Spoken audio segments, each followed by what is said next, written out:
Hey everyone, welcome to the first video of uh, of 2023. We are officially in a new year. Just checking something. Okay, yeah, we are officially in the new year, guys, and excited about all the upcoming movies, all what we have in store. This looks to be a fantastic year for cinema. I cannot wait. And yeah, I am super pumped. Um, well, that's why Ari, because you keep on saying Morbius jokes, and this is 2023, not 2022. So, Oh yeah, too. And then guys, usually usually the movies that come out that actually interest me are very backloaded. oh yeah, But this year there was a lot of good stuff coming out early too. oh Summer yeah, summer 2023. I'm just going to say, can you guys hear me correctly? yeah, I can hear you. And Brian Nussbaum agrees. Summer 2023 is You know what else too though? Yes, summer 2023 is going to be nuts. It's going to be. I feel this is going to be the first year after COVID that Yeah. the release strategy it's going to feel like a normal movie going year Yes, when and it comes guys, to the amount of blockbusters. yes, and guys, I agree. keep your fingers crossed that Next Goal Wins actually comes out this year. Yeah, I have it on my What own movie? It's called Next Goal Wins. From Taika Waititi. It's No, Taika Andrew, you know why we're making such a big deal about it? You know why? Why? Okay. Yeah,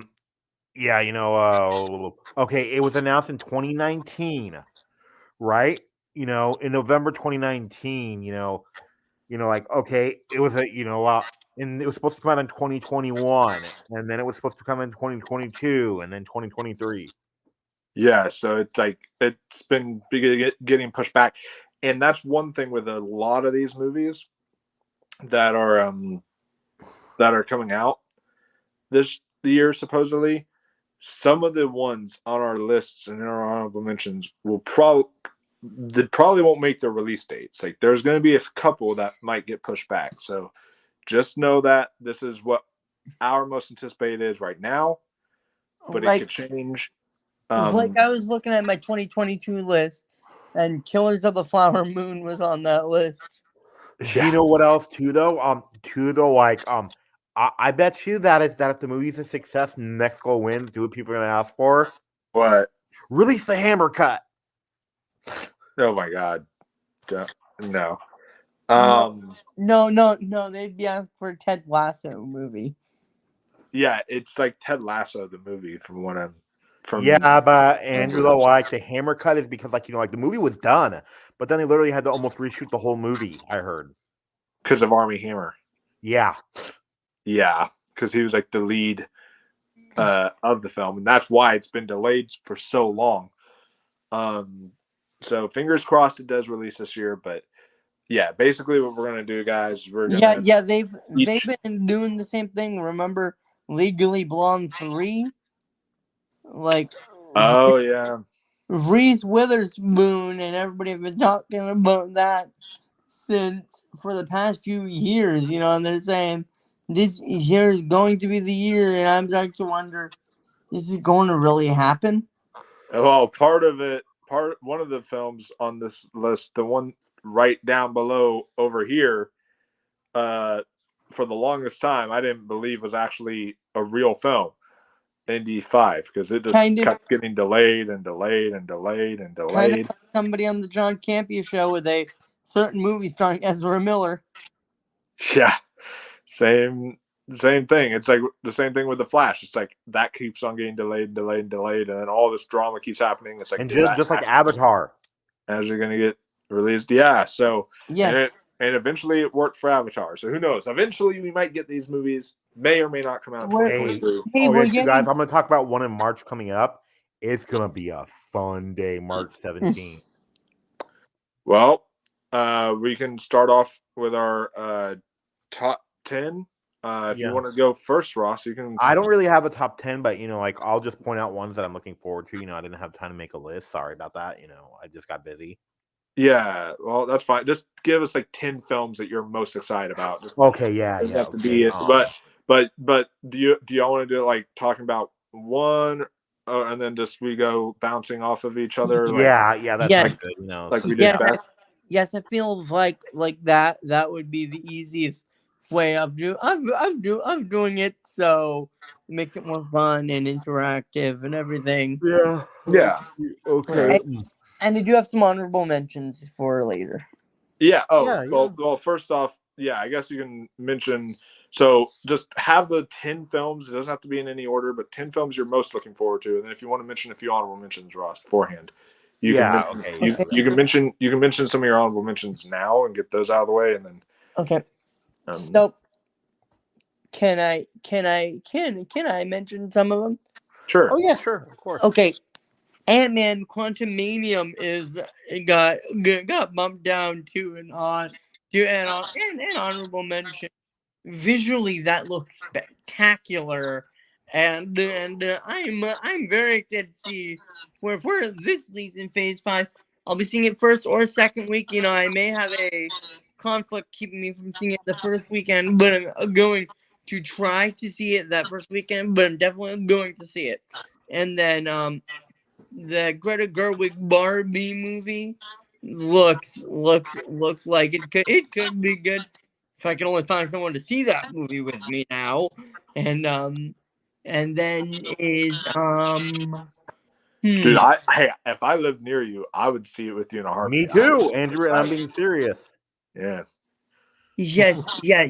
Oh yes, totally. I wish I lived near you guys because you guys are awesome. And Indiana Jones Dial of Destiny Yeah. is in there.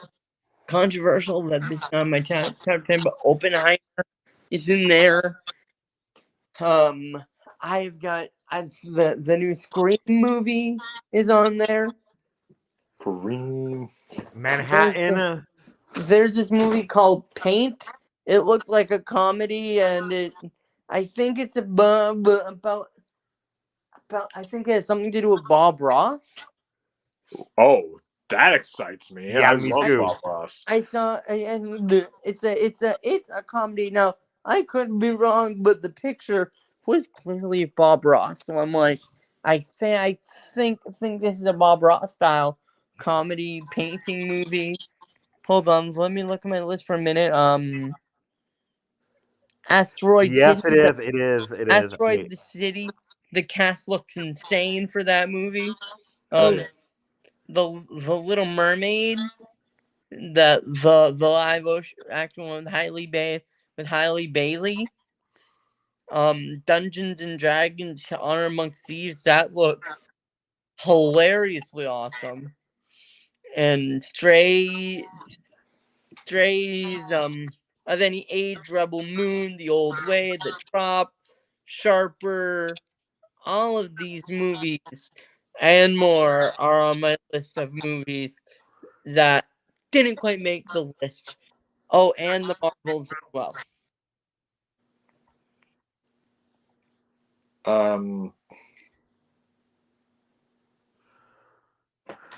Nice.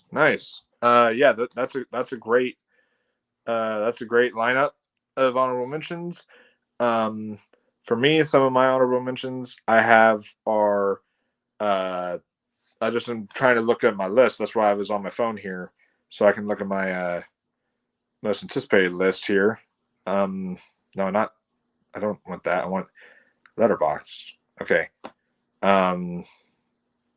My list here. It is all right.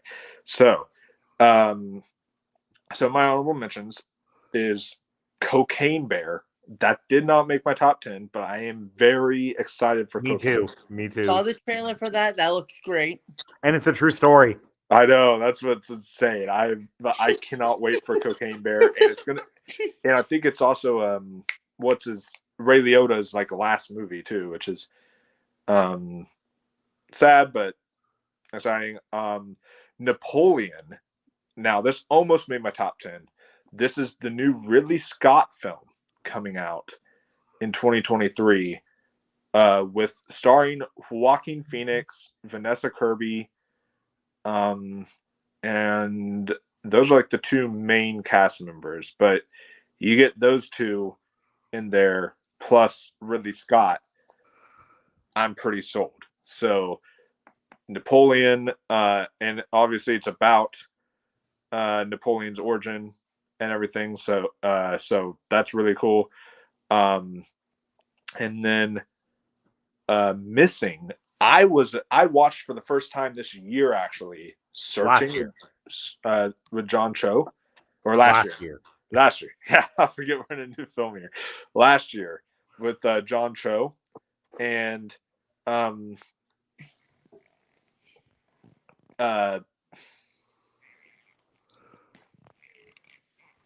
that to me was an absolutely marvelous film. I loved it.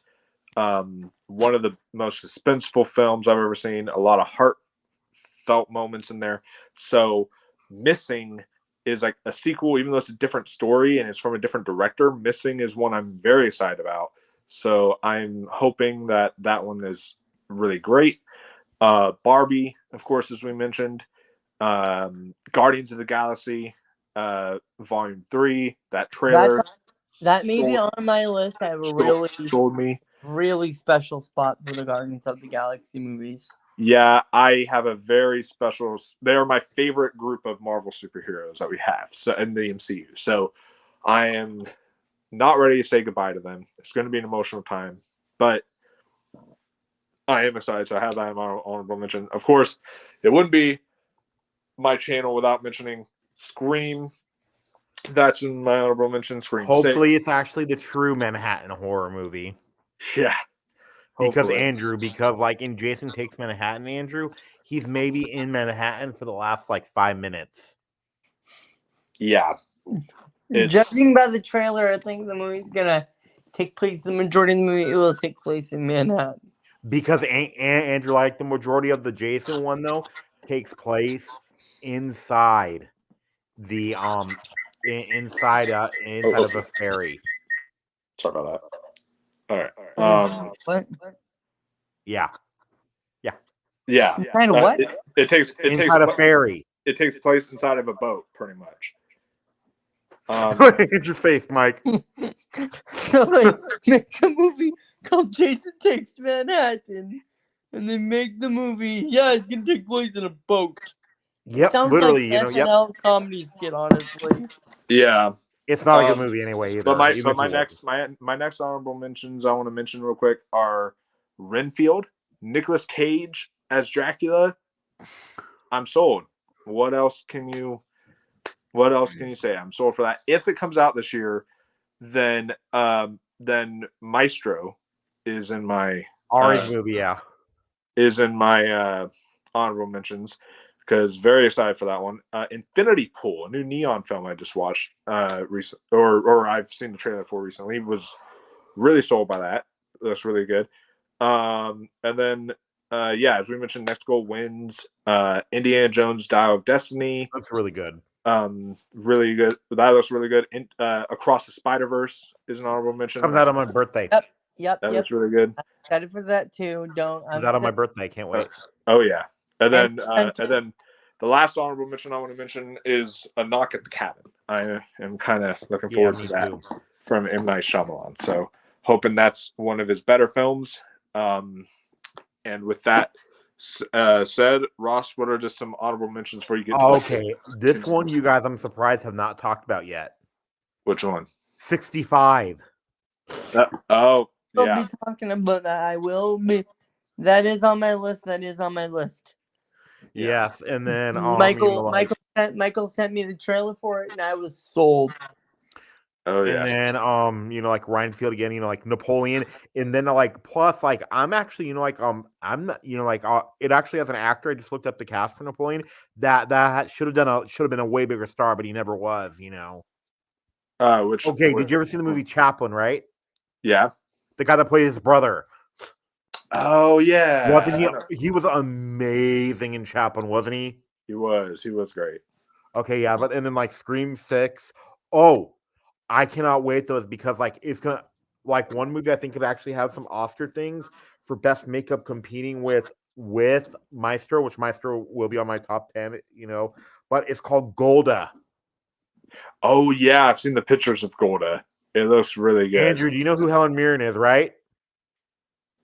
Yes, I do. Look at her as Golda Meir. Yeah. But She's yeah, like, yeah, like Golda, Yes. she was entirely different. and then like oh no, let's see,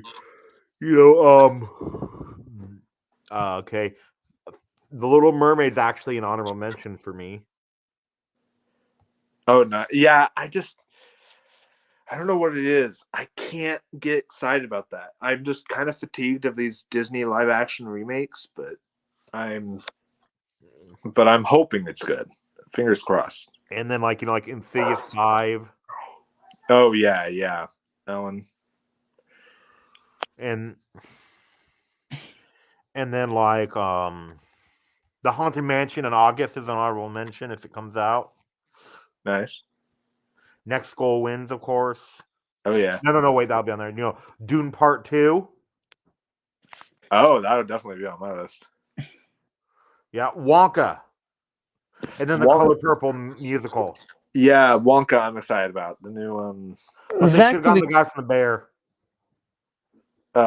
Yeah. Oh, has the guy from the. No, it should have been the guy from The Bear. It should have been. Yeah, he looks just like Gene Wilder. It's insane. But yeah. So Color Purple's turning into a musical. who's turning into a musical? No, Color Purple is. Whoa, I don't know how I feel about that. No. It was a successful Broadway play before. Oh, Yep. it was? Oh, okay. Yeah, and they cast the perfect, like Whoopi Goldberg type. Do you remember? Did you watch American Idol growing up? Yeah. Fantasia Barrino. Okay, I know. She's playing, that, but I'll look up who's playing her in the movie. But yeah, Nice. I wonder when Wicked's coming out. I guess it's 2024. Wicked Part 1, I think, is. Yes. I have so many thoughts on this. So I could go on a rant about this for like hours. I find it to be Which one? The Color Purple? no, for the Wicked movie. I find it ridiculous that they need to pull the Part 1, Part 2 crap with Wicked. Like, Yeah, that's like, really like, weird. I know they may take material from the book, but here's the thing: the audience and the book isn't what the people are paying to see. People are paying to see what is the musical, and the musical is like 30 minutes to almost an hour shorter than Avatar: The Way of Water.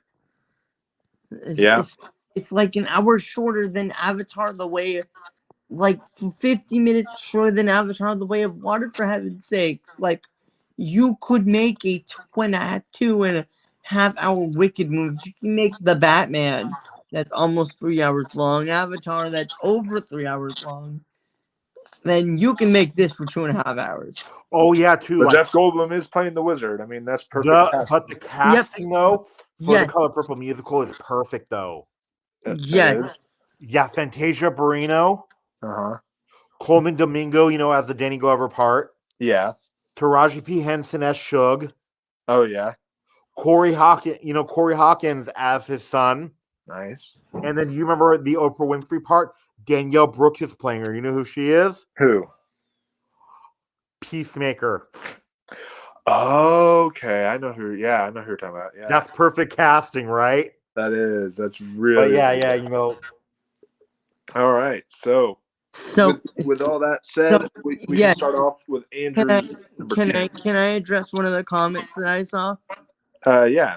Yes, Wicked is a beloved musical, and I am excited with the casting and everything. I'm excited. My skepticism has nothing to do with the casting, especially Jeff Goldblum. If I had a question, it would be Ariana Grande as Galinda. No, she's a good actress, girl. But it's not the casting that's my biggest problem.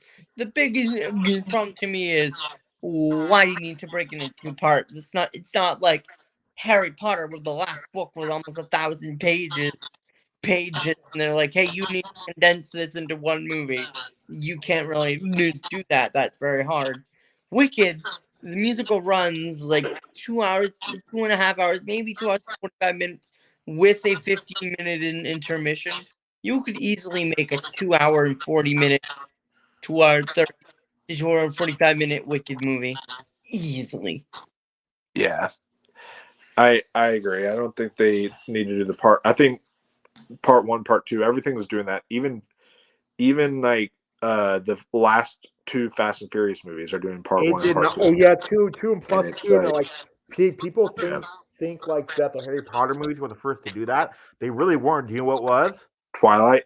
No, Oh, really? What? a TV show did it. I mean, Well, that for Like, movies. I it was- can. oh, but I mean the Sopranos. Well, TV shows have always done part 1 and part 2 episodes. Yes, before. I can. No. What I mean is like like where they break up the season. They'll say season A and season B.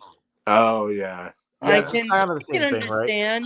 sort I of. but, can yeah. understand the Fast and the Furious more because they can stretch that story out to be that long. Where Wicked, the source material is the musical, and the musical runs 2.5 hours.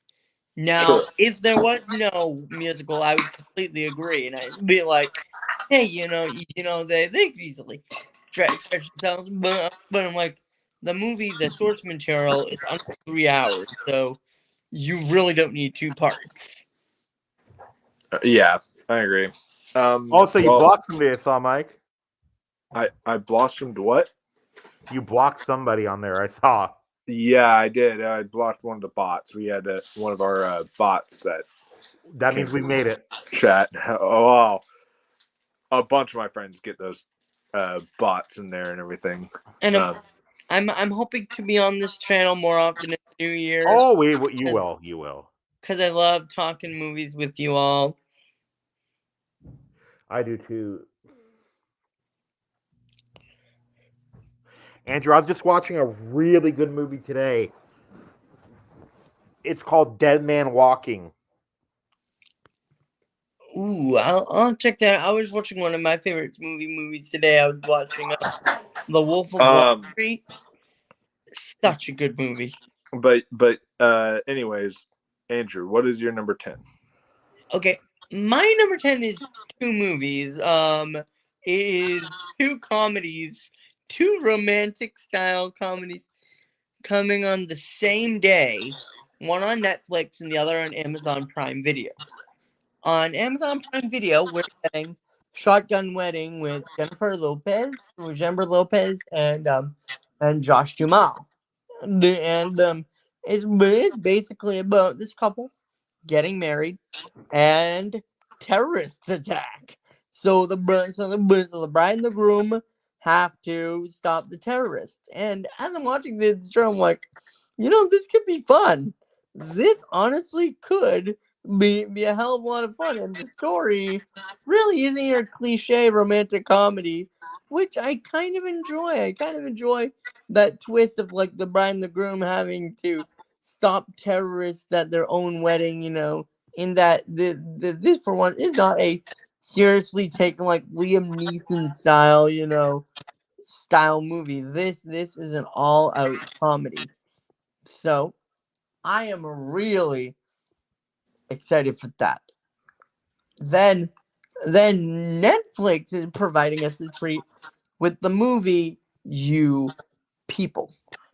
Yes. With people, and the big deal is Eddie Murphy is the lead. Eddie Murphy is one of the leads, as well as Jonah Hill. Jonah Hill is a white man, obviously. No shit, Sherlock. He's trying to marry. No, he wants to date the daughter of Eddie Murphy. So there's a lot of those,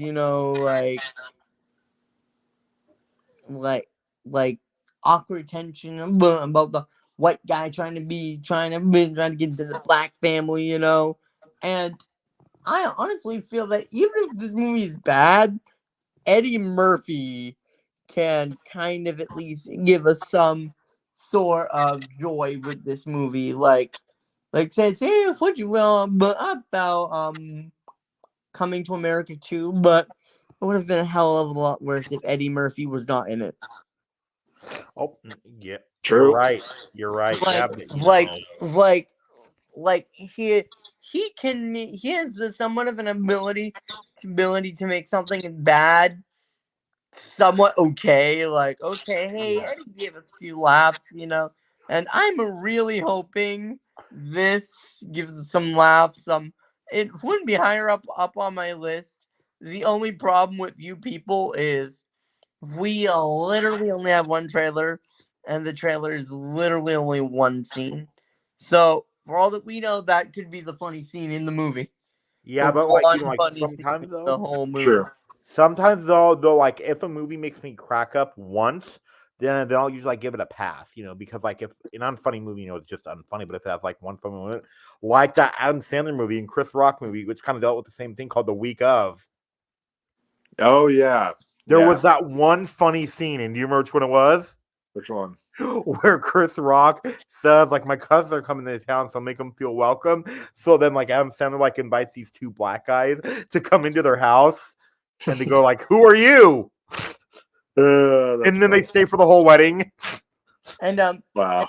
it is those two look like hilarious comedies compared to House Party, which is coming to theaters that Oh, God.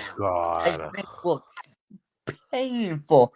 That looks painful. These two at least look decent. I Like laughed. have some good laughs. So yeah. So January is giving us a treat, as well as an honorable mention that I forgot to mention that I'm actually seeing this weekend. I'm seeing Megan.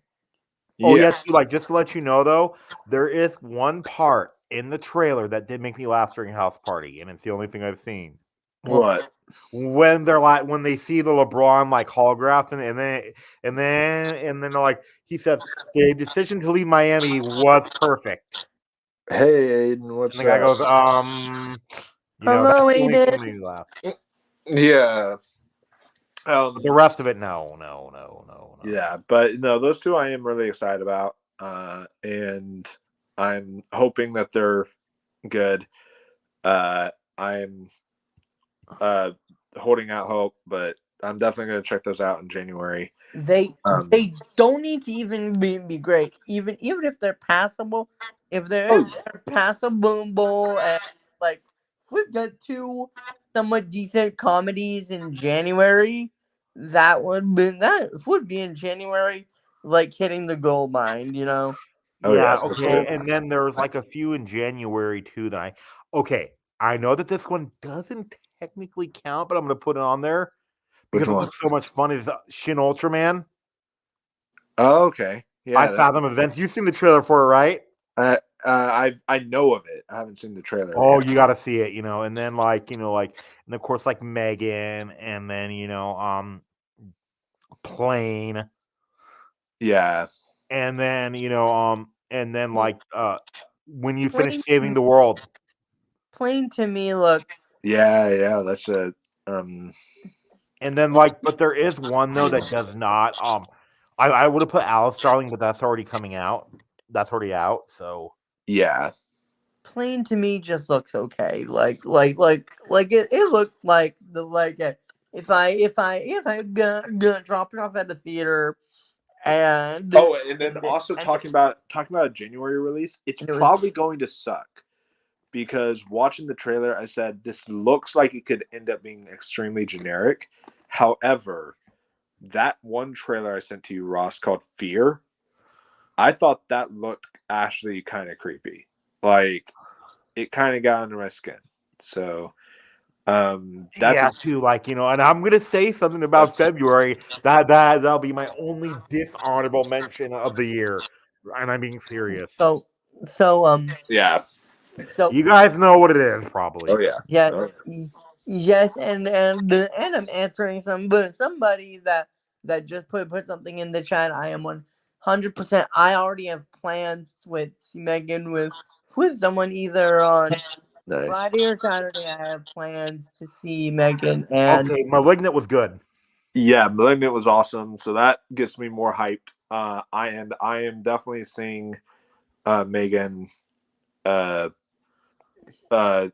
opening night, I think, is when I'm planning on going to see it. So I'm really excited. But yeah, first off, before I get to my number 10, since you mentioned a Fathom Events, I'll mention a Fathom Events honorable mention first, which is one of the honorable mentions I missed was Winnie the Pooh, Blood and Honey. Oh yeah, but that's a one night only too, right? That's a one night only as well. Yeah, it's a one night only Fathom event release, but I'm actually excited for that. Like, I think it's probably gonna suck, but like, I can't deny it just looks like a blast. So I'm definitely at least it's not predictable. At least it's not. See, that's the special at effect least from it's it. somewhat, From your Instagram thing is most. I know. Shin Ultraman. See, I see it. Yeah. Wow, that is awesome. that looks actually pretty good for a cheap Japanese thing, huh? yeah, it does. Wait, right there too. Look at that. Ooh, whoa, that does look really good there. That's why I'm kind of excited. When the Japanese thing started up, I was like, oh my god. Okay, yeah. Yeah. And look at the type of things he has to fight. Ooh, You're sold, right? Yeah, I'll have to check the trailer out after this for sure. Yeah. And it has a cool old style poster. Ooh. Look. Wait, so it's not yeah, floating okay, head? yeah, I see it. Yeah, that is kind of cool. Andrew? What are you asking? What are you asking, Andrew? I was teasing, saying, "Wait, it's not just a whole bunch of floating heads on a poster." Yeah, but I still like the floating head thing can be cool though too. Oh yeah. I so for my number 10, this I looked it up, and right now its release is December 11th, 2023. So this movie is scheduled for a 2023 release just in December. And that movie is Poor Things, Yorgos Lanthimos' new movie coming out. He's the same director who's done films like The Favorite. He's done films like The Lobster, The Killing of a Sacred Deer. I love this director. He is fantastic. Oh yeah, he's weird though, but I love him too. Yeah, he's weird. He's got a weird little quirky kind of way of directing and writing, but I'm always here for it. I love it, and so I'm really hyped for that one. So for me, that's my number 10. And then of the ones that you're like the most excited about, what would be in that 10th spot for you, Ross? Oh, okay. Let's see. For the January ones, Shin Ultraman. Really, Shin Ultraman. Nice. Oh yeah, too. Plus, like, okay, like whenever you talk about The Favorite, I always get it confused with another one, that Hugh Jackman movie. Hugh Jackman movie? Yeah, it's called The Front Runner. Oh, okay. You know, I can The Favorite and The Front Runner. Yeah, okay, I was Those confused. two can mean the same thing. That's why too. Yeah, I guess so. But yeah, you know, I can. But yeah, but The Favorite I love. So that's definitely my number 10. What's your number 9, Andrew? Okay, it is the movie number 9 is a movie that I just saw the trailer for today. This movie looks like it could be terrible, but it could also be a lot of fun. And I am talking about the movie 65. Yes. Adam Driver. Like, come on, this guy lands on this planet. He's protecting his girl. There's a whole bunch of like dinosaurs running around. Come on. That you cannot admit that did not at least make you go, this looks interesting. Yes, and Andrew. Oh, sorry. And also the writers of this movie are the writers of A Quiet Place. Yeah. So yeah, that right there is something to get me excited. because I love that, as you know, for horror. I love the Scream. I like the Scream. I really like the Scream movies. I like the Conjuring universe, and I really have loved the two A Quiet Place movies. So I'm kind of hoping that these writers can bring the good writing of A Quiet Place and the creativity of A Quiet Place into this movie, and hopefully make it just more than Dumb Schlock, and make it. Yes, I want Dumb Schlock, but I also want it to be genuinely a good movie. That yeah, too, and plus like Andrew too, Oh, you yeah. might have to go to a double feature on that day too. Why? Shazam comes out. Oh, and And the date is March 13th, right? Let me look. Shazam is another honorable mention of mine. When No, the 17th. The 17th. Okay. Let me look up when Scream comes out. 'Cause March 10th. Scream 6 is when. Yes. is Oh, yeah, March too. 10th? Let me Okay. tell you though. There's another. That day is going to be busy for you, Mike. You know why? Why? Inside comes out. Oh, yeah. Scream 6 and Golda. Do you know which one Inside is? The one with Willem Dafoe. Yes. I watched that Is he? trailer. That Is looked William? really Is he the friend? No, he's Defoe. good. But to answer this, I looked it up, and right here, if you can see my computer, my phone screen, it's not focusing on it, but it does say Yorgos Lanthimos' much anticipated tackling of Frankenstein is not going to be released this year. Poor Things is now on officially a 2023 release. So that was June 23rd, 2022. So maybe something changed, but but that's from worldofreal.com, and then where I got December 11th. What got moved? Where I got December 11th was from a website called digit.in. Don't really know much about them, but it says release date is December 11th, 2023. So those are the two websites where I got that information. So What got moved? Poor Things, Yorgos Lanthimos' movie. Since you guys are all movie fans, When you know, when did that movie get moved to? It got moved to 2023, but okay, if you guys are all movie fans here, you know, everyone in the chat too. I got this great game that you guys should play. You know, it's free on your desktop or phone. It's called Framed. Oh, really? Cool.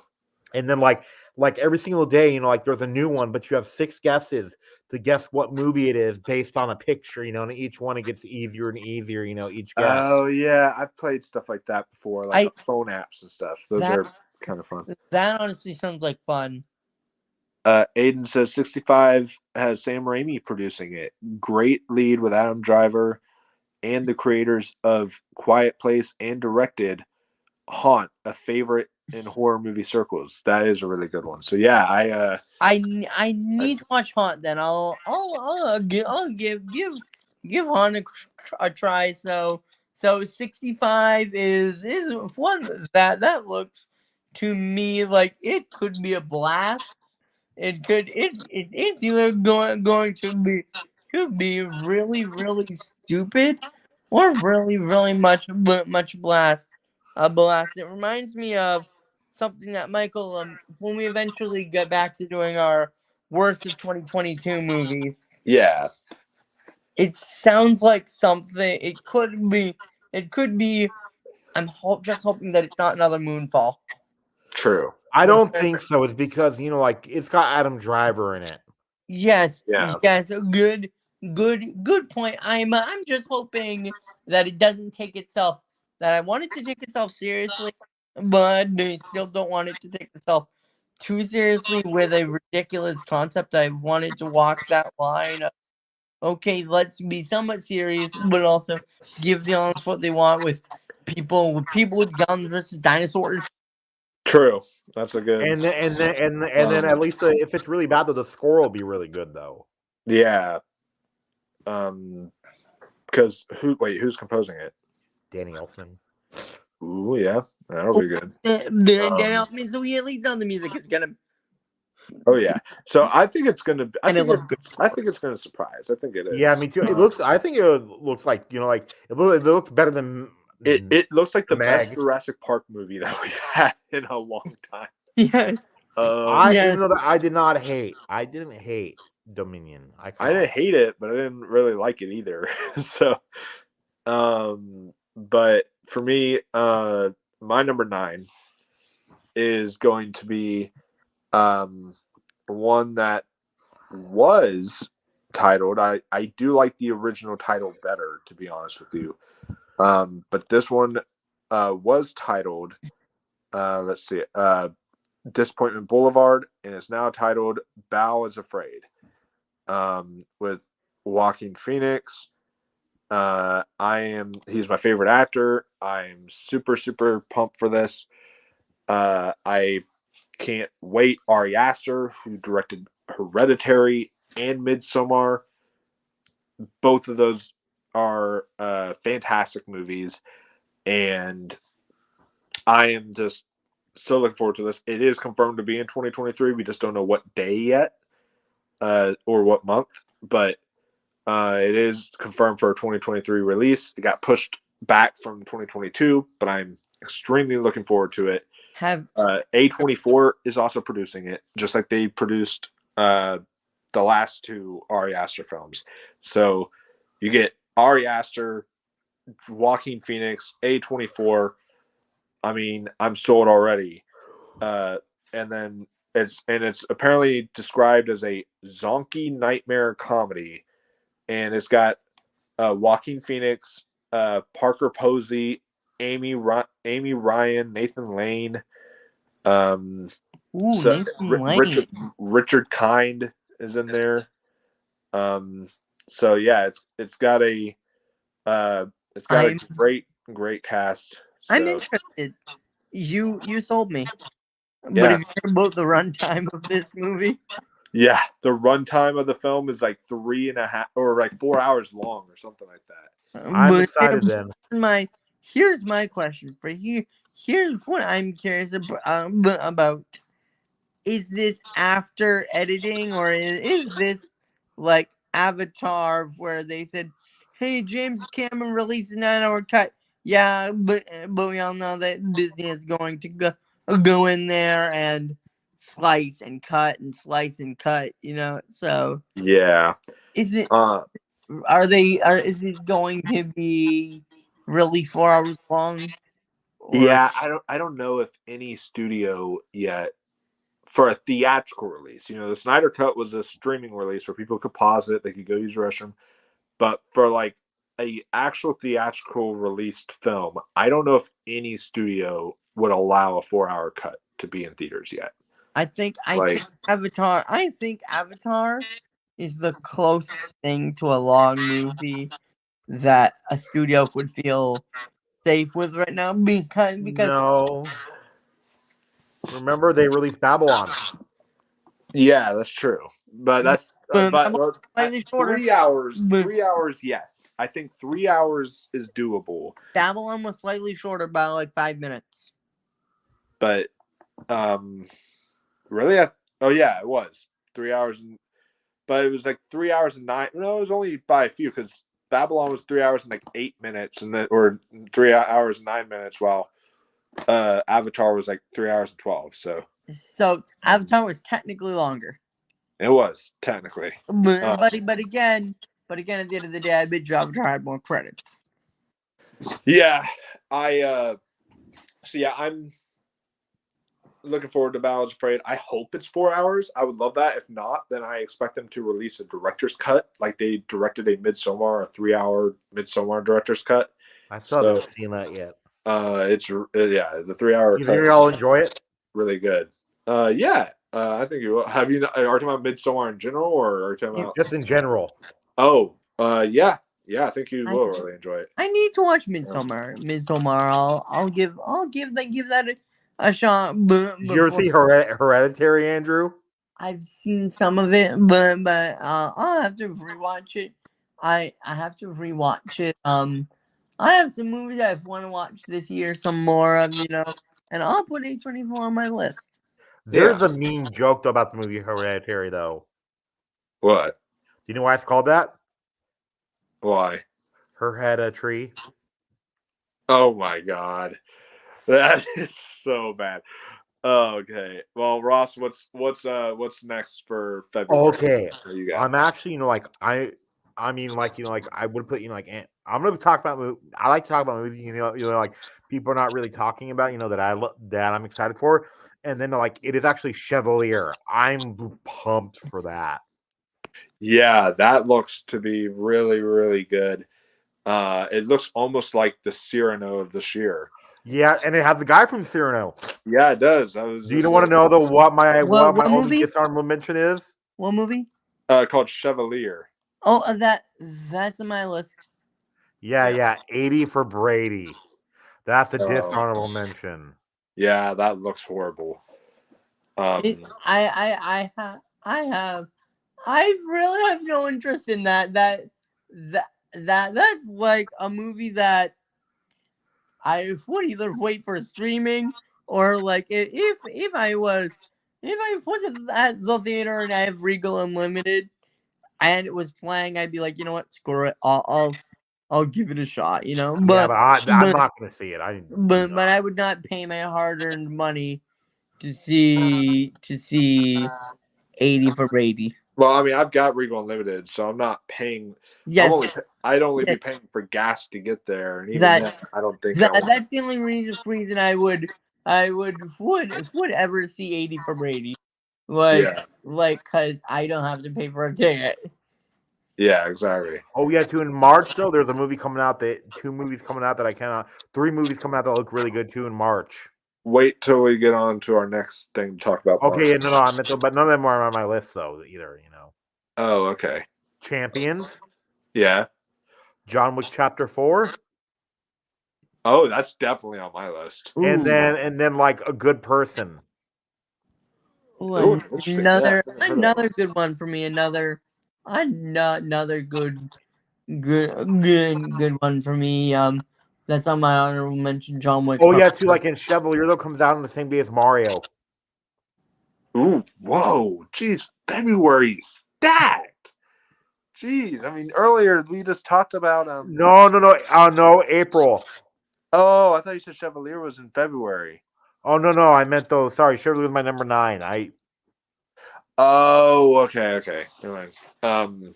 But yeah, but Chevalier, Nice. So it does look really good though, based on the trailer. It does. What's your number? Well, before that though, yeah, it does have Blood and Honey, Ant-Man, Quantumania, and Cocaine Bear. So February is pretty stacked. Yep. But what do you have for number 8, Andrew? And I have a movie that is probably higher on your list, Michael and Ross, but number 8 for me is Dune Part 2. I saw this movie in theaters. I saw the original Dune, and it felt like a spectacle. It felt like something that dealt with a lot of politics and stuff like that, but they dealt with it in interesting ways, and it was visually wonderful. It had a lot of interesting characters, and I am really happy that Denis Villeneuve is getting his chance to continue this epic on screen, and I am so happy that they ditched the whole day and date release with HBO Max for this movie, because this is a movie because this, like Avatar, is a movie that is like you need to see it in theaters at least for the first time because of the visuals. Oh yeah. And then like this cast is stacked too. Yes, the cast is packed to the brim with great talent. I am so looking forward to this movie. This is going to be a blast, and I could not be more excited. I love too is how like Dune became full circle. What do you mean? Okay, Dune came out first, right? Yeah. And then Star Wars was inspired by Dune, Yeah. and the new Dune is inspired by Star Wars while being inspired by Dune. Oh, good point. Wouldn't that just be a triangle? No, Oh, the term yeah. is go full I'm circle, kidding. but Well, you could still go circle, I guess. Like boom, boom, boom. I guess, or at least a half circle. But yeah. So that's pretty cool. So Ari, since you're here, real quick, just and say like seriously, just to catch up on the list. Say you're 10, 9, and 8. And no Okay. Ari Morbius already came out. I don't. Yes. I don't. I only know like my top 3, so the rest are just. So I'll just name two of them. One is Oppenheimer, and the other is the Creed 3. that'll be on my list. Yep, Nice, they will. nice. Both of them will. Yeah. I need to watch all the other Creeds. I'm excited for Oppenheimer, but I'm also worried because I don't want to die, and I know that Nolan is going to kill us all. So I'm cautiously optimistic because I have been suicidal in the past, but I do want to live. I don't want Nolan to take me. Oh my god! Oh, Which God. Nolan though? Which Nolan? Yeah, because both of them Well, seem that they're the gonna take the one who claims he directed the Dark Knight trilogy, he says he's Christopher Nolan, but like, come on, we all know he's Christopher Brolin. Oh impersonating Christopher Nolan. So yeah. Okay, so I guess those would be your 10 and 9. Do you have anything for 8? It's like any of the 2023 movies that you're excited about? I mean, yeah, but So you said only to do 2 of them. No, I said do 10 and 9, and then now you can do your 8th one since Okay. to catch up with.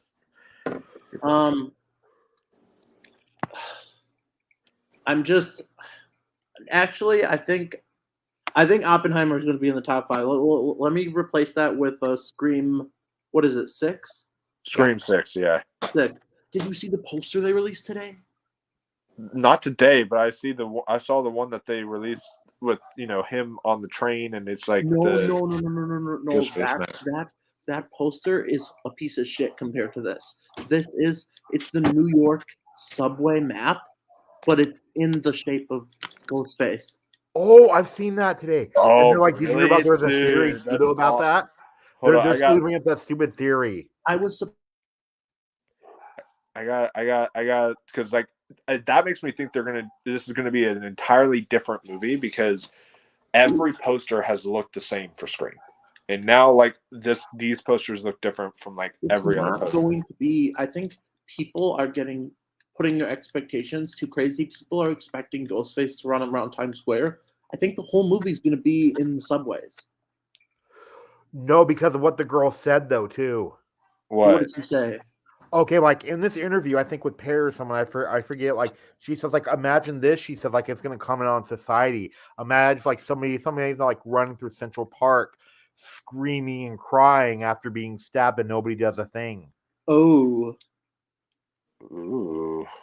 that's, Oh my God, you're right. That's amazing. And then they have did you hear about the theory, Mike? They said about Stu. They said maybe this is a theory that they're gonna do the blood ritual and bring Stu back.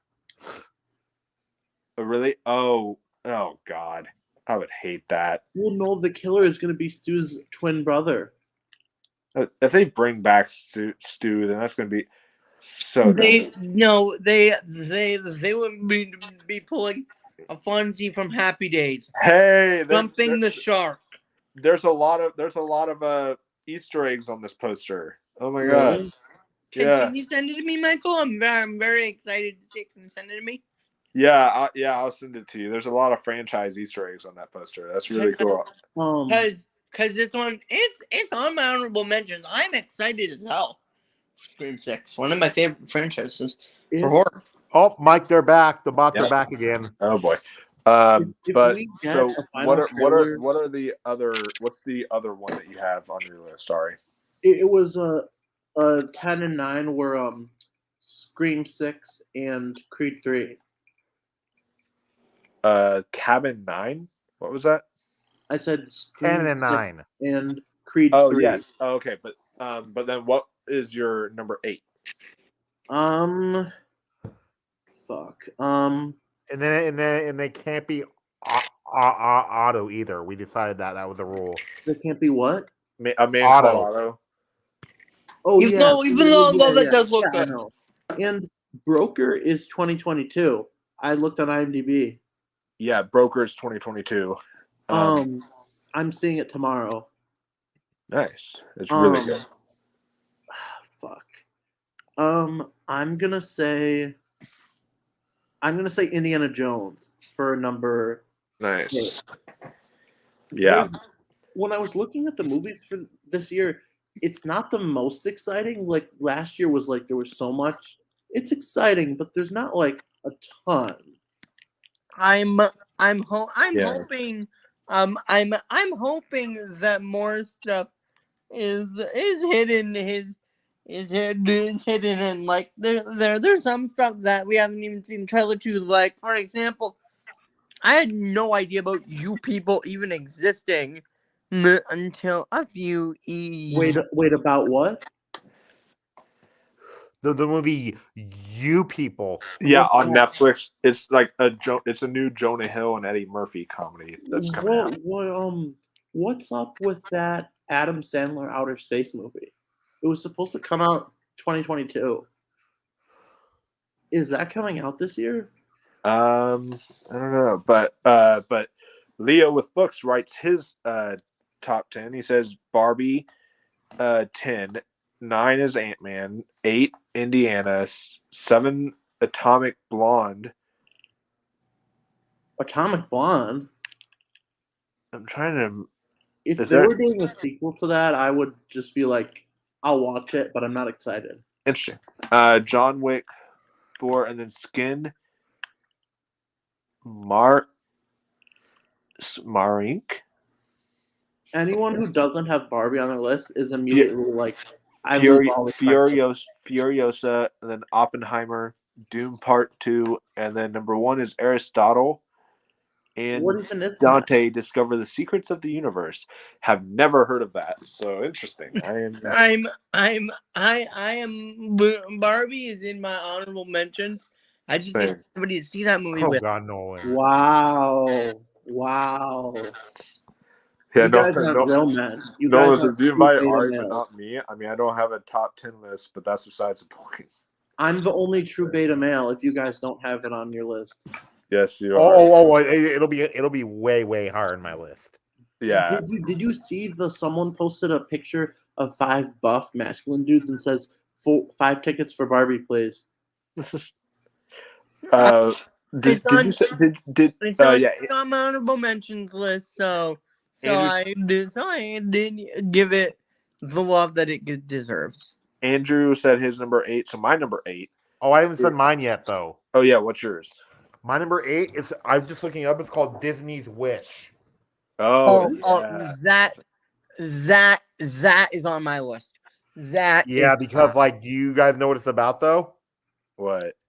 Okay, 72-year-old Asha and her goat Valentino navigate Rosas, the kingdom of wishes, where wishes can literally come true. And then like Arnie DeBose is playing Asha, and then the goat's name is Valentino, voiced by Alan Tudyk. I will be talking more. I'm keeping my mouth shut about that because I will be talking a lot about that in a little bit. Oh yeah. Is Furiosa this year? I guess. I thought that was 2024. Oh look. Because that would have been on. I looked at Rotten Tomatoes, 35 most anticipated. That would have been on there. Yeah. That's. Oh, Aristotle and Dante is a adaptation produced by Lin-Manuel Miranda. Yeah, it's 2024 Furiosa. I was trying to look up Disappointment Boulevard, and the new title for it is weird. Yeah, that was my number 9. I just mentioned that earlier, but it does not sound like the movie it is. yeah, it's and I just don't I like the original title better. Disappointment Boulevard is very mysterious, and it's like kind of gives you Just like Licorice Pizza's original What was title, I think it's afraid makes funnier. it sound like a Yeah. movie that came out in 2007, like about a guy who's having trouble making friends.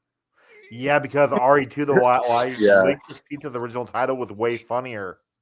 yeah, I'm soggy bottom. I'm going to give that movie credit that she just said about the discovering of the universe. That actually sounds quite interesting.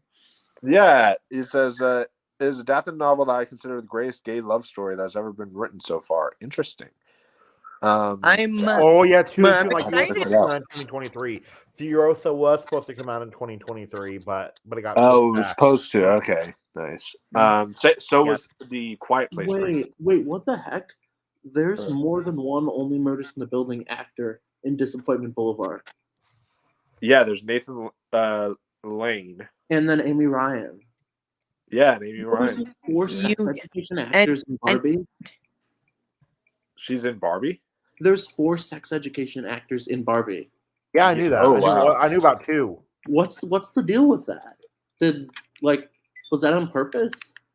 Maybe. I mean, I know that Emma Mackey and Margot Robbie had to be on purpose. No, it's Emma Mackey and then the bully, and then the bully's boyfriend, Doctor Who, and then the other one is Well, he's not a bully anymore, but What? yeah. He's not a bully anymore, but yeah. well, yeah, but once a bully, always the bully.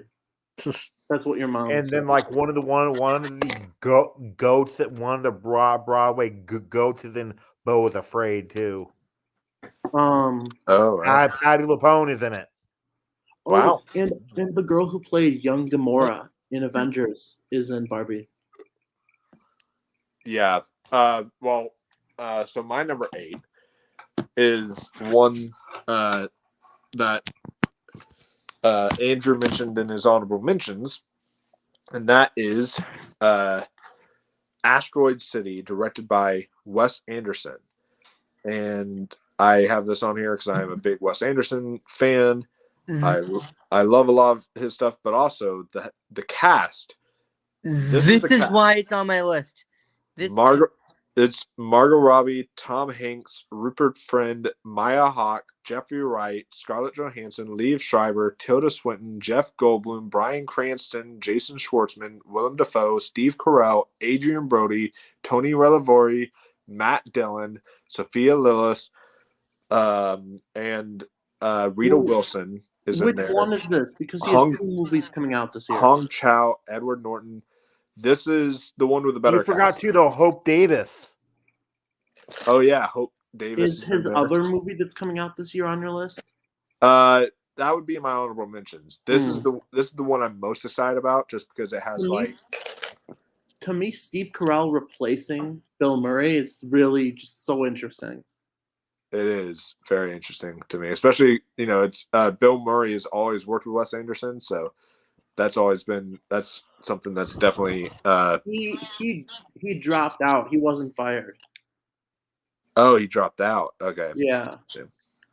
But yeah, so that definitely is interesting. I'm curious to see what he does there, but yeah, I'm trying to look up what the other Wes Anderson movie is because I know he is doing 2 this year. That's just insane to me that like a director will not make a movie for several years and then they'll make 2 in the same year. Several years, bruh. He just released a film in 2021. No, before Isle of Dogs, it had been several years. Okay, it's called The Wonderful World of Henry Sugar. Okay. He released The French Dispatch in 2020, I think. Never mind. Or That's no. not what I'm talking about. I'm talking about from Budapest Hotel to Isle of Dogs. Oh yeah. That was several years. Well, yeah. Like I mean, look at what's his face? Director of Birdman, Alejandro Inarritu. He just directed Bardo, and that came out like this year, and The Revenant was in 2015. So, Yeah. Although that's nothing though, dude. Which one? What? Todd Field. Yeah. True. Well, Todd Field. Whitney Seibold liked Bardo, and he hates everything.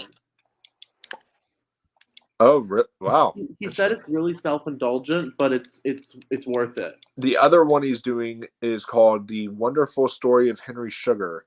Who's Chronicles in that? a variety of stories, but the main one follows Henry Sugar, who is able to see through objects and predict the future with the help of a book he stole. And the cast here is Ralph Fiennes, Benedict Cumberbatch, Rupert Friend, Ben Kingsley, Dave Patel, Richard Ayoade or whatever, and those are the only names I see so far. So He's funny. Good cast. Good cast. huh? Yeah, Good good cast. cast, but not quite as I assume that's going to come out later because there's not as much information on that one. But Asteroid City comes out during the summer, so we're gonna look forward to that one here really soon. So yeah, that's my number 8. Now, what is your number 7, Andrew? My number 7 is that Rumsfeld movie, the one, the Dracula one. Oh, Renfield. Written by Robert Kirkman, creator of The Walking Dead and Invincible. Like the reason I love this is because when I was listening to it's a comedy about the sidekick of Dracula. All I got was for some reason all I could think of is characters from Austin Powers, people like Random Task, Fat Bastard, Goldmember, movies about the sidekick, the henchman, the assassin, and I'm like, I think that could be really, really funny. And Nicolas Cage just brings it up to another level, knowing how into it he's going to get. I just have a feeling this is going to be one hell of a blast of a movie. It better be like Vampire's Kiss all over again, because that movie is wacko and crazy, and I love it. I've never seen Vampire's Kiss. I'll have to watch it. It's Nicolas Cage as a vampire, and it's so meme worthy. It's amazing. Nicolas Cage movie written by Robert Kirkman is like literally that. Just that's all I need. Yeah, and directed by Chris McKay, who did the Lego Batman movies. So and it's I like the Lego Batman movies, so that's another one. It's co-written. It's co-written by one of the writers of Invincible. Oh, that's cool. Yeah. Yeah. So that I know that'll definitely be on your list then, Ari. But what is your number 7, Ari? I think I'm gonna say the Quiet Place spinoff. Directed. Nope, you're gonna have to switch it. That just got released to 2024. Wait, really? Yeah, I just checked on Letterboxd and it says 2024 on the release date. Wait. Oh, it did. Oh, okay.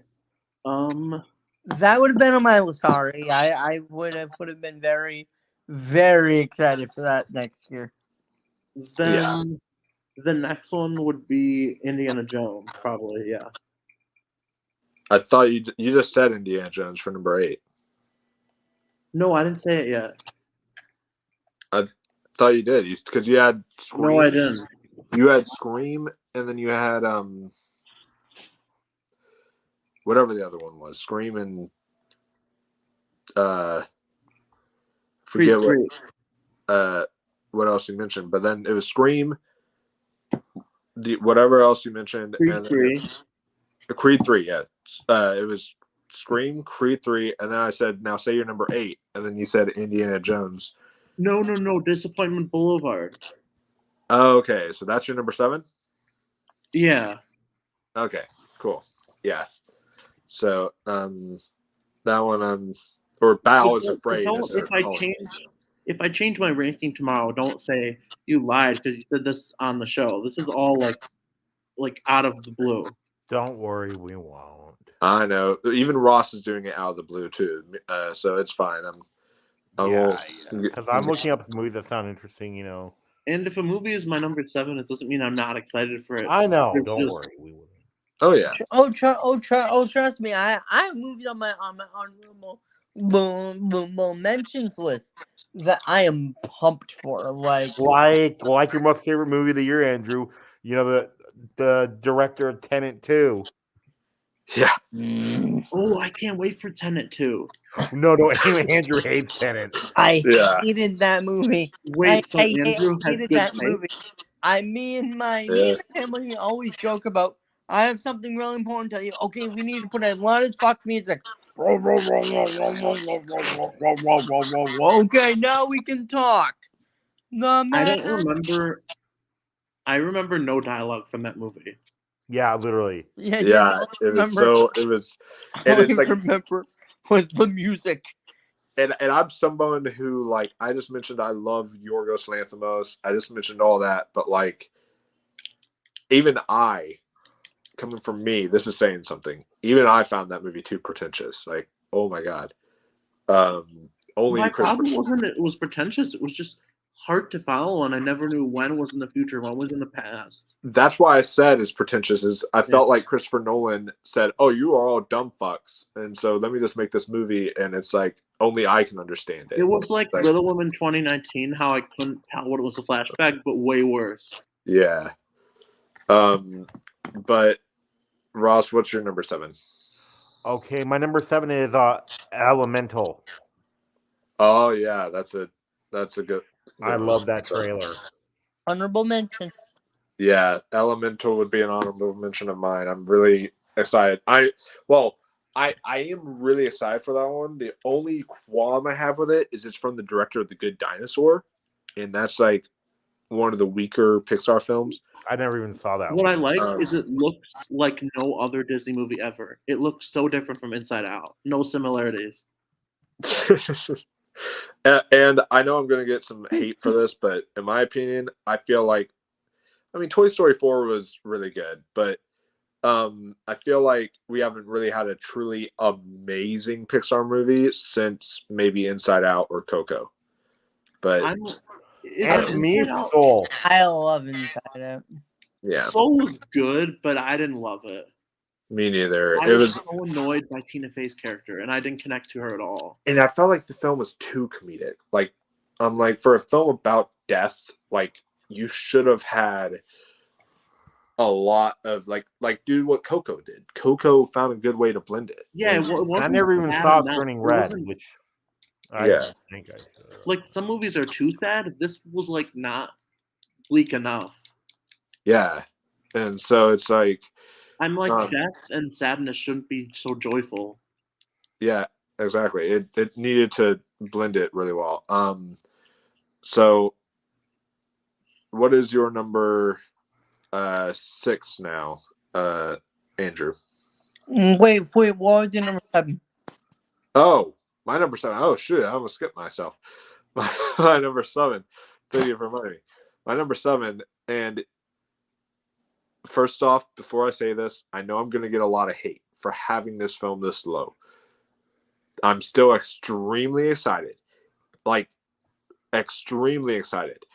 And if my 5 and 6 don't come out, then this is there in the top 5. Because the only reason 5 and 6 I have higher is because of the directors.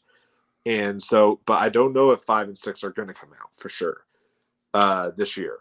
Their initial release is 2023, but they could be pushed. I don't know.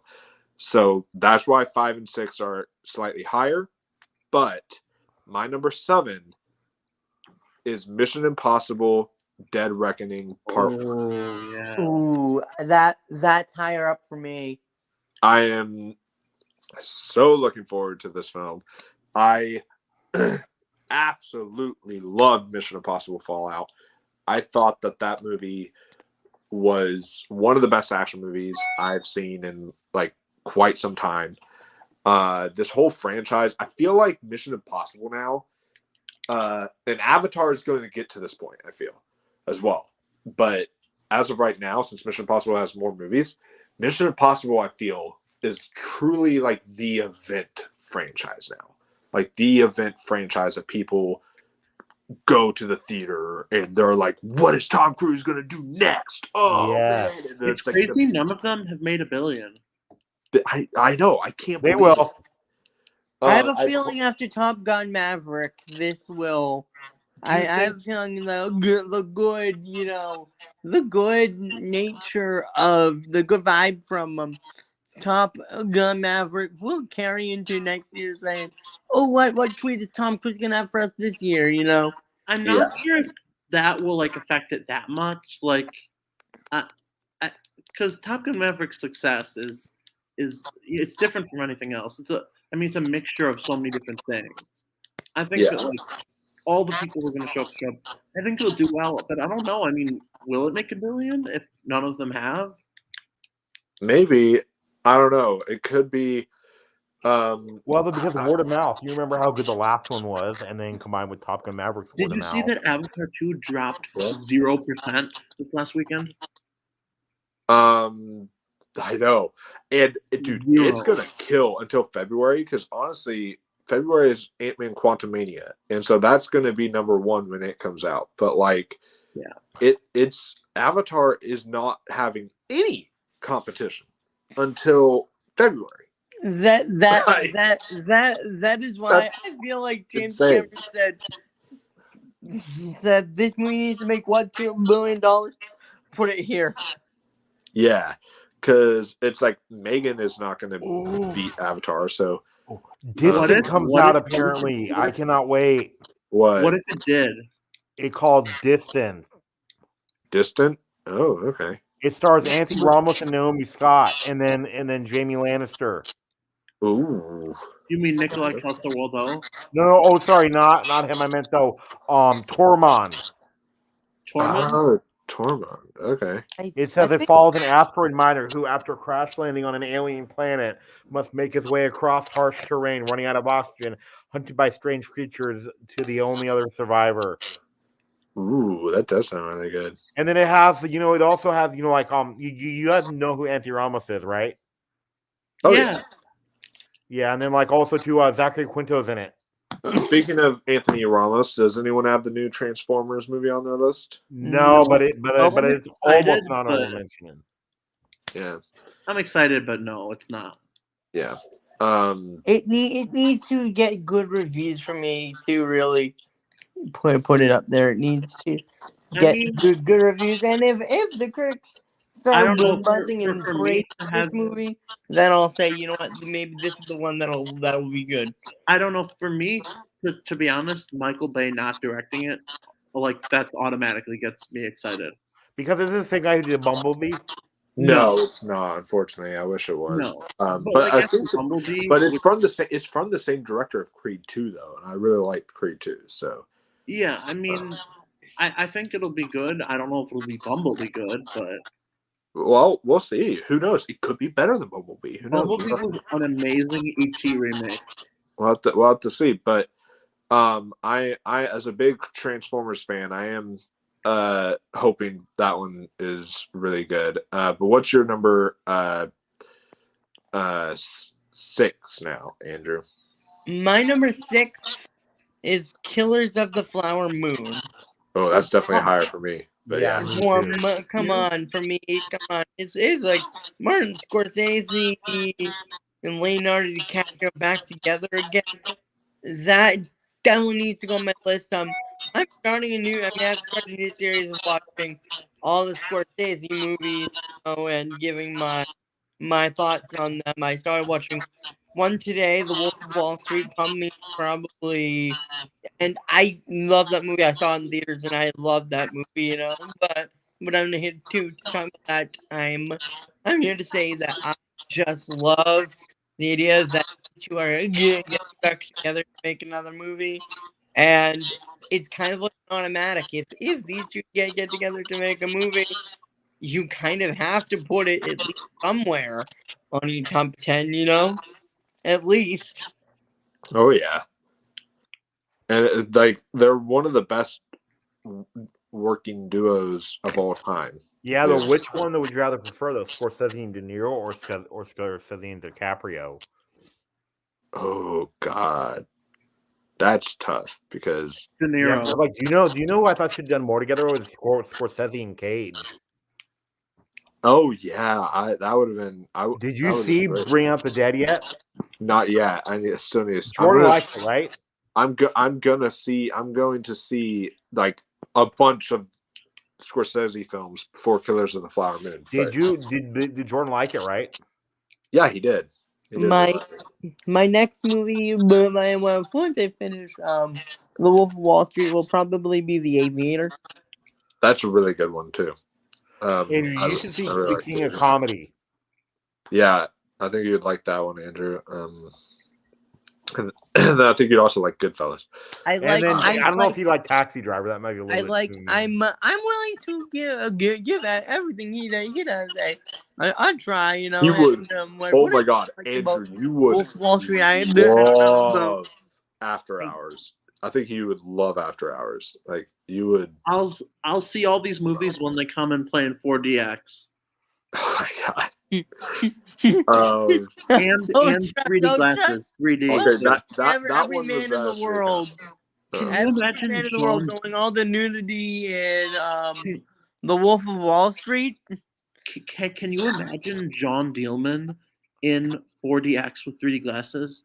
Just seeing her do the dishes in 3D. That would be Could insane. you imagine seeing Margot Robbie naked in 40X? That would be amazing. Guess what Whitney Seibel said the most exciting thing is in John Dielman? But When she goes to the coffee shop and talks to a human being. He said that's like the Psycho shower scene, is when she talks to someone else. wow. Could you watch 3.5 hours of just a woman like doing chores and the daily stuff for I 3.5 could. hours? Yeah. I could because I love because it shows character. I love that. So crap. so I hate character. So, I only like action scenes and explosions. so yes, I need to start watching more of his movies to prepare for this. But just in name alone, this automatically is on my list. Just in the names alone. Yeah. That Brendan Fraser. that's what I said. Brendan Fraser, yes. I'm so glad he's And my guy's in it too, Jesse Plemons. and he's like the But- lead of the movie too, but- Jesse Who Plemons. was- it was But Leo. somebody said But that then- would be amazing. Somebody said Ari said it would be amazing. Hashtag put shorts in 4DX. Oh yeah. Yeah, you know we'll be, which? Oh yeah, too. Like John Campia actually like is excited for the movie because like he's been hearing stuff about it. Do you know how he knows it? how? Have you Is it seen the Native something- American girl in the promo shots and the pictures that were released? Oh yeah, it's the accountant's his accountant's Wife. wife. Yeah. That's Oh, very good. um, So Guys, I met someone last night whose friend has seen The Flash. oh really? What do they think? He didn't tell me. He'd probably get in trouble. But I said, did he see it before they cut Henry Cavill and Wonder Woman out? And he said yes. They saw all of that. Oh man. This is the same guy that said to me when we were at the bar. He said something that would make Ross come. What? He said Robert Meyer Burnett did nothing wrong. Oh wow. Okay. But we're Okay. moving yeah. on from that. Ari, what's your number 6? Well, I forgot that was this year. So I'm gonna say Renfield. Nice. Yeah. It's a Yeah. great one. I mean, Yes, I'm really it's excited. already For it. meme worthy anyway. What'd you say? Huh? The picture from Renfield is already memeable. Yeah. Oh yeah. White Noise isn't a great movie, but it's a very memeable movie. I haven't seen it yet, but Yeah, I'm gonna see that here very soon. There's a running joke in the movie where they compare Hitler to Elvis. You know Okay, what I I'm mean? intrigued. No, it's funny when you see it. It's out of context. It's like okay, Yeah. but my number 6 is Super Mario. that's on your Nice. list. Okay. Yeah, it looks really fun. I I am mean, I am hoping it's good, but as a big Mario fan and everything, I've got trepidations. The fact that they would cast the same voice actor who played Mario in the games, but then he's not playing the voice of Mario. wait, why would what the fuck? It's so weird. Like Yeah, but the casting of Peach is perfect though.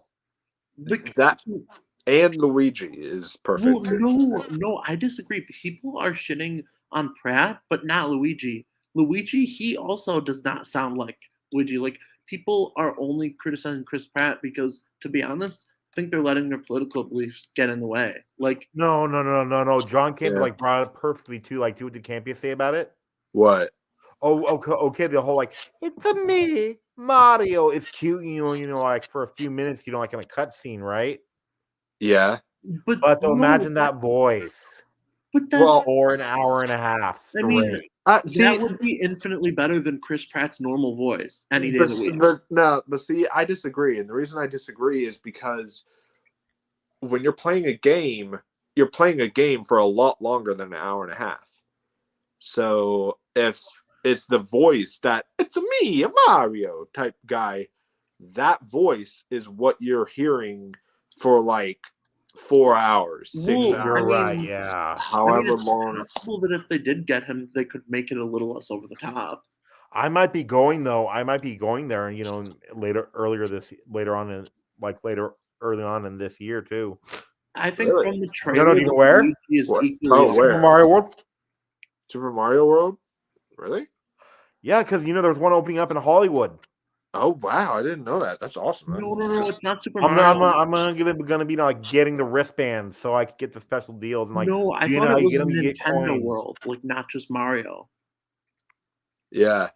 Oh, it might be. Is it? Is it Nintendo World? No, I think it's just Nintendo in general. Oh look, I think it's called like Super Mario World or something like that. Interesting. I Because think it's good. It's called Nintendo World, but all they have is Mario right now. It's a Mario right now, and they're going to okay. be adding more stuff. Nice. Yeah, because like, do you know what? Do you know what the special wristbands are for? Those so like you can get coins, and guess how you get coins? How? There are blocks throughout the park, and you got to hit them like this, and they actually make the sound. Oh my god, that's amazing.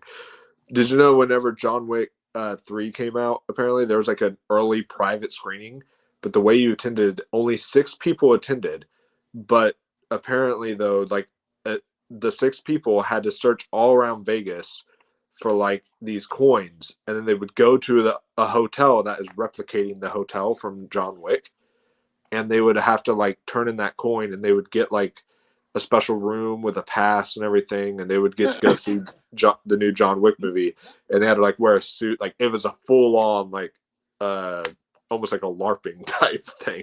That like, sounds amazing. it was really amazing. I was like, I would have loved that. But yeah, so who Rasta said his. So my number 6 is, this is the one that I said I don't know for sure if it's coming out, but it is a Netflix film, so I assume it's coming out this year because Netflix usually is good with their release dates. So, but this one is directed by one of my favorite directors of all time, and that is David Fincher, the man behind Seven, Fight Club, Mank, The Game, so many good movies. And this one stars Michael Fassbender and Tilda Swinton are both in there. It's called The Killer, and this movie, it says a man solitary and cold, methodical and unencumbered by scruples or regrets. The killer waits in the shadows, watching for his next target. And yet the longer he waits, the more he thinks he's losing his mind, if not his cool. A brutal, bloody, and stylish noir story of a professional assassin lost in a world without a moral compass. This is a case study of a man alone, armed to the teeth, slowly losing his mind. Okay, I'm excited for this now. Yeah, that sounds good. I'll be right back. Okay. Yeah, all right. So good. But yeah, I am so excited for the new David Fincher masterpiece that will be released, because he always kills it every single time he The directs. killer is going to kill it.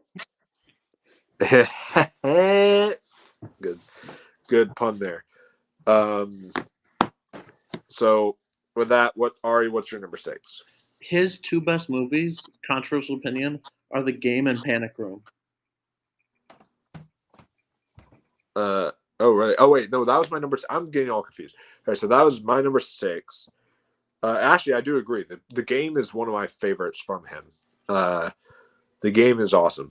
Panic Room is underrated, but it's like, but his career is so good that it's like a little bit lower on my list of David Fincher movies. Did I say Mission Impossible? You did, but I'm trying to. But okay, so I'm kind of confused because I think we're on our 5 now, if I remember correctly. Yeah, I'm on 5. Hold on, Andrew. Did you say your 6? Yes. Okay, then Yes, I did too. Then we've all said our 6. Now we're on the top 5. Look at this though. Oh, what's that? These are the old McDonald's cups Really? from. Look. From I can't see the year. No, it's not the year. Look what that. You remember that thing? Oh, the Riddler. No, oh really? Batman Forever. Oh wow. This is from 1995. Wow. That is old. Is that from Look Batman at the Forever? coin. See the coin? Yeah, wow, that's crazy. So yeah. Panic Room influenced Don't Breathe, definitely. Also Silence of the Lambs did as well. But Yeah. anyways, so now on to the top 5 most anticipated of 2023, the films that we are looking forward to the most. Andrew, what is your number 5? But before I say my top 5 for anybody joining us, I would just like to say to announce what my 10 through 6 were. Number 10 was a tie between Shotgun Wedding and You People. Number 9 was 65. Number 8 was Dune Part 2. Number 7 was Runfield, and then number 6 was Killers of the Flower Moon. Wait, Number 5 is Wish. No, I love Disney movies, and I really love musicals, and the Disney musicals always get me. They get me with their great songs, and the female-led ones to me are amazing, like Frozen, Tangled, Encanto, Moana, etc. Now I'm really excited to add a Wish to this list. I have a feeling this movie is going to steal my heart, and have great music, and be so much fun. I have so much faith in this movie, and I want it to do so well. And I think the musicals are what Disney's biggest successes are financially. So I'm pretty excited. Nice. Yeah, I'm really looking forward to that one too. That would be an honorable mention of mine. Didn't make the list, but Andrew, did you love Matilda the musical? It barely missed my top 10, but I loved it. It was so good. oh yeah. But the original girl, though, they should have got the original girl from the Broadway show to play Matilda because she already has a deal with Netflix, I think. Well, Matilda is the kid, isn't she? Or well, no. I'm saying though that the girl, though, for the Broadway show. Oh, you mean the Broadway show that's currently happening, like right now? Or the one that was adapted from the movie. Do you know who was the original girl? Who? The girl from Stranger Things. Which girl from Stranger Things? Dusty Bun. Oh, her. Wow. Okay. Yeah. I think she would be a little bit too old to play Matilda. Maybe. But Ari, what's your number 5? I just have to tell you something. Some serious news. Apparently Jimmy Renner is in critical but stable condition after getting in an accident. Oh my God! Yeah. Wow. Oh Um, my god! he's in the hospital, so if you could, keep him in your prayers. I bet you Yeah. Destiny will. I hope he's okay. Wow. Right, Wait, Mike. wait. You know Destiny will. Oh my God. Yeah. Like Jeremy Renner, Hawkeye. Yeah, Yeah. Jeremy Renner of Hawkeye. Yeah. the worst show in the MCU. Yeah.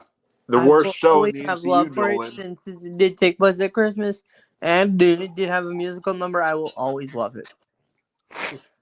Can I say Uh, something that could be perceived as really problematic, but it's true, and I'm right? What? We need more male-led musicals. No, I agree. yeah, I agree. Oh, that's Has there ever been we a do straight we musical do have a before? lot. We have Hamilton, we have Beetlejuice, we have The Music Man, we have a lot. Les Mis. Singing in the Rain, Fiddler on the Roof. I mean, yeah, there's definitely a lot of. The best musical movie of all time, Les Miserables, and Yeah. No, the best the musical movie of all Producers, time. another classic. That's why I will never get enough of Nathan Lane, because he will always be Max Bialystock in my heart. Yeah. But Oh, what's yeah. what's your number 5, Ari? What do you think it is? What I think it is, Barf. Wait! I'll give you a clue. It rhymes with Miter-Man into the Miterverse. Ah, so Spider-Man across. No, sorry. It rhymes with Miter-Man across the Miterverse. Ah, yeah. Yeah, but isn't it part 1? So Yeah. Part 1. Yes, but Spider-Man Across the Spider-Verse Part 1. Is Nicolas Cage gonna be back? Nicolas Cage, I think so. Let me look at the cast. The cast has The PS4 Spider-Man is gonna be in it. I don't see him on there, but the PS4 Spider-Man's gonna be in it? He's on the poster. Oh wow, that's amazing. Along with the guy that likes to voice the 90s Spider-Man. The only thing that I'm like I'm trepidatious of is that it's not directed by the it's not directed by the same guys. By the same directors. It's like one guy, this is his first movie. It's interesting. Well, I was worried about that, but and then it's possible that Spider-Verse is something where like the writing took more it was more influence in the movie than the directing. Maybe, because none of these guys have directed a feature, but I mean, it's like Missing. I mentioned earlier, I'm still excited for Missing, which is the sequel to Searching. Wait, there's a sequel to Searching? Yeah, but it's like it's a separate story. It's not like an anthology. So they're making like an anthology of movies out of that. Huh. I still haven't seen Searching. I never got around to it. It's really good. I just watched it for the first time this year, and the new one isn't directed by the same guy, but it's like written by him. So that's why I'm still looking forward to that one. But I'm excited though for this one too, because like they actually have a Spider-Punk, a British punk rock version of Spider-Man who plays the electric guitar. Yeah, and it's Nope. Get Out. That's awesome. Ross, I wanted to correct you because you said the 90s Spider-Man is in it. He's gonna have a big role. Like, he's not gonna be a cameo. I know. Yeah. Oh, okay. Yeah, which I've actually watched that whole series again, and it was pretty good. The PS4 one might be more of a cameo. But yeah, the 90s one, like, this is like his this is gonna be like his moment. Yeah. My But what is your number 5, Ross? Okay, my number 5 is Killers of the Flower Moon. Nice. Yeah, that's it. I'm excited for Brendan Fraser because he should be winning all the awards. He deserves the Oscar. I agree. He should be winning all the awards this year, and then he's making such a great comeback between this, between Killers of the Flower Moon, between like No Sudden Move. No Sudden Move. It's like so yeah, he's been making such a That great movie was amazing. such a great comeback. And also the canceled Batgirl movie. So there's Which a lot I've seen. I've actually seen his suit, Yeah. and it was not good. Brandon Fraser's suit in Batgirl. Yeah. So is her suit. She released. No, hers is glorious compared to his. Her suit is fine. I don't mind her suit. His suit was bad. Wait, what's wrong with his? It just does not. It looked bad. Well, the thing about Batgirl is it seems like it was poorly planned out from the start. Like, first of all, introducing Batgirl when we've neither Robert Pattinson or Ben Affleck See, are Mike? at the point. What the world? I can't even tell what that is. That's Did you know that Brendan Fraser was in another movie where he played a bug-related character that was canned? Really? It was in the early 2000s. It was with Marlon Brando. Oh wow. Yeah. Oh yeah, too. Like Ari did. Did you hear about how he apologized for something that happened 25 years ago? Who? Brendan Fraser did. What did he apologize for? For shutting down a New York City street to make a movie. Oh. Remember hearing that, Mike, or no? You told me that, right? So he really Yeah, I is, did. Yeah, so for he George of really the Jungle. Yeah. So he really is the character from The Whale. He is. It's like he literally apologized. He's like, I'm so sorry to all the people on traffic that day. Like years later, it was so funny, and so heartwarming. He apologizes way more than people who actually need to apologize. I know, right? It's like, it's so sad. But my number 5, another one I don't know for sure if it's coming out this year, but its initial release said 2023. So I'm going with it because I am pumped for one of my favorite directors, the man who behind the masterpiece Heat, behind Collateral, behind Thief, Last of the Mohicans, so many good movies. Michael Mann is coming out with a new film, and it's called Ferrari, and it stars Adam Driver as Enzo Ferrari, and it says during the summer of 1957, former race car driver Enzo Ferrari is in crisis. All the dramatic forces of his life are in collision. Bankruptcy stalks the company he and his wife Laura built from nothing 10 years earlier. Their tempestuous marriage struggles with the mourning for one son and the acknowledgement of another. Enzo decides to counter his losses by rolling the dice on one race, 1,000 miles across Italy. The iconic Mille Miglia or something.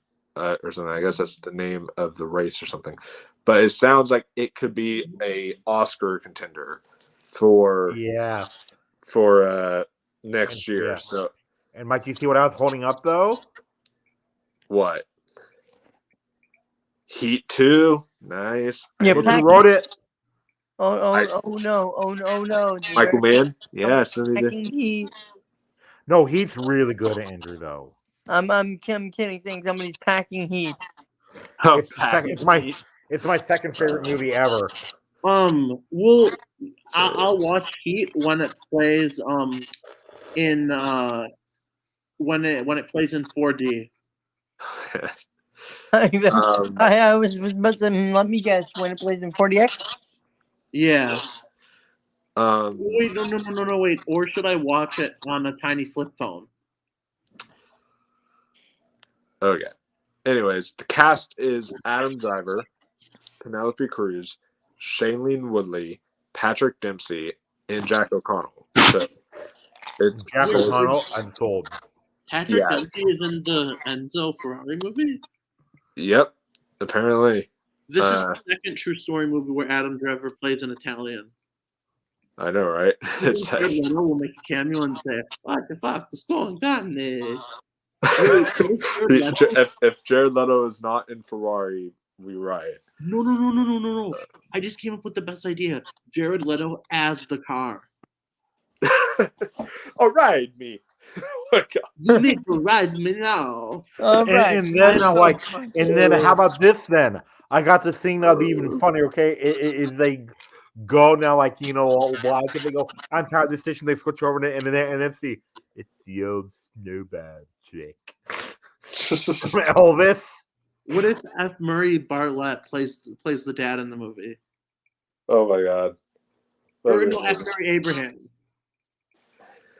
He was, you know, F. As Murray Abraham's long- amazing. As long as he doesn't sound like the Joker from Suicide Squad, I'm okay. Aiden says the last film that man did was in 2015. It was called Black Hat. I thought it was beautifully filmed, but that script was average.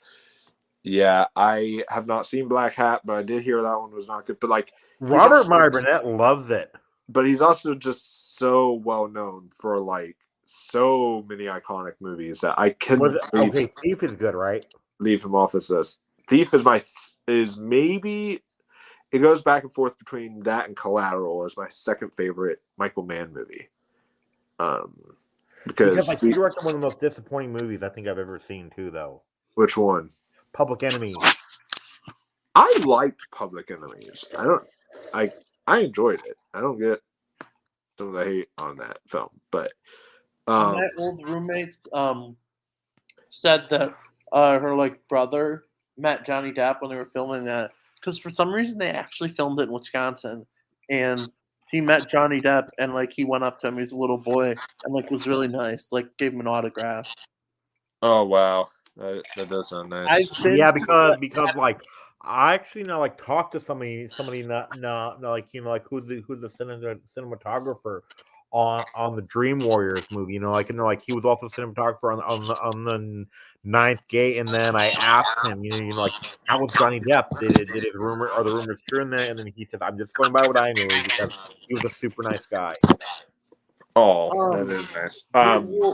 I've been to the restaurant from the movie where the shoot up happens in Michigan.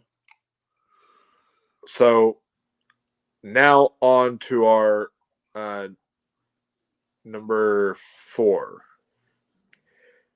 So my number 4, we'll start off with Andrew, obviously. So Andrew, what is your number 4? My number 4 is that Chevalier movie. Oh, Chevalier, yeah. Oh yes, guys, as you know, I love any movie a lot of movies involving music and singing and dancing, including instrumental. So as soon as this trailer started, and you see this guy playing the violin, this violin, and the trouble that he had to go through, and you see and you see the like the over the top outfits, and you see the clothes, you see the English sets, I automatically was like, okay, I'm sold. This is at least a good. That now, even if this number on my top 10 at the end of the year, I am still excited to go to see this movie. If for nothing more, just to hear some good violin playing music. Hey Andrew, you should see this movie then. You would love this movie called Amadeus. Oh, yes. I'll add that to my list. No, Andrew, you would love it. Yeah. It's about Mozart. I will add that to my list, actually, Amadeus. Yeah. Murray Bartlett is amazing. F. Murray Abraham. No. I'm talking about Murray Bartlett. But F. Murray Abraham, I believe he won an Oscar for that one. Ross, those are two different people. Yeah, F. Murray Abraham was great in The White Lotus, wasn't he? How rude! Murray Bartlett. How rude! F. Murray Abraham. How rude! We don't even know the guy, and we're saying F him. Ross, do you not know what I'm talking about? The hotel manager from the White Lotus? The other one sounds familiar too. Murray Bartlett, the hotel manager.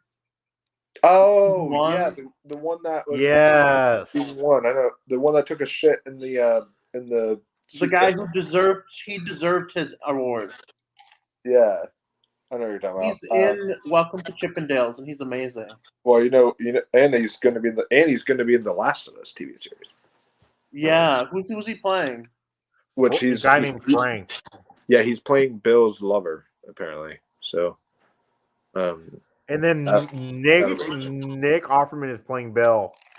yeah, so that'll be. Is that good Yeah. casting? I think it's great casting. He looks a lot like Bill. But looks aren't all that matter. No, I agree because I mean, look at Ellie. She looks nothing like Ellie. I'm hoping that she's good, but I don't think the looks really matter for that character. yeah, as long as they get the personality of Ellie, that's what matters the most. But speaking of something that's amazing, what is your amazing number 4 pick, Ari? It is.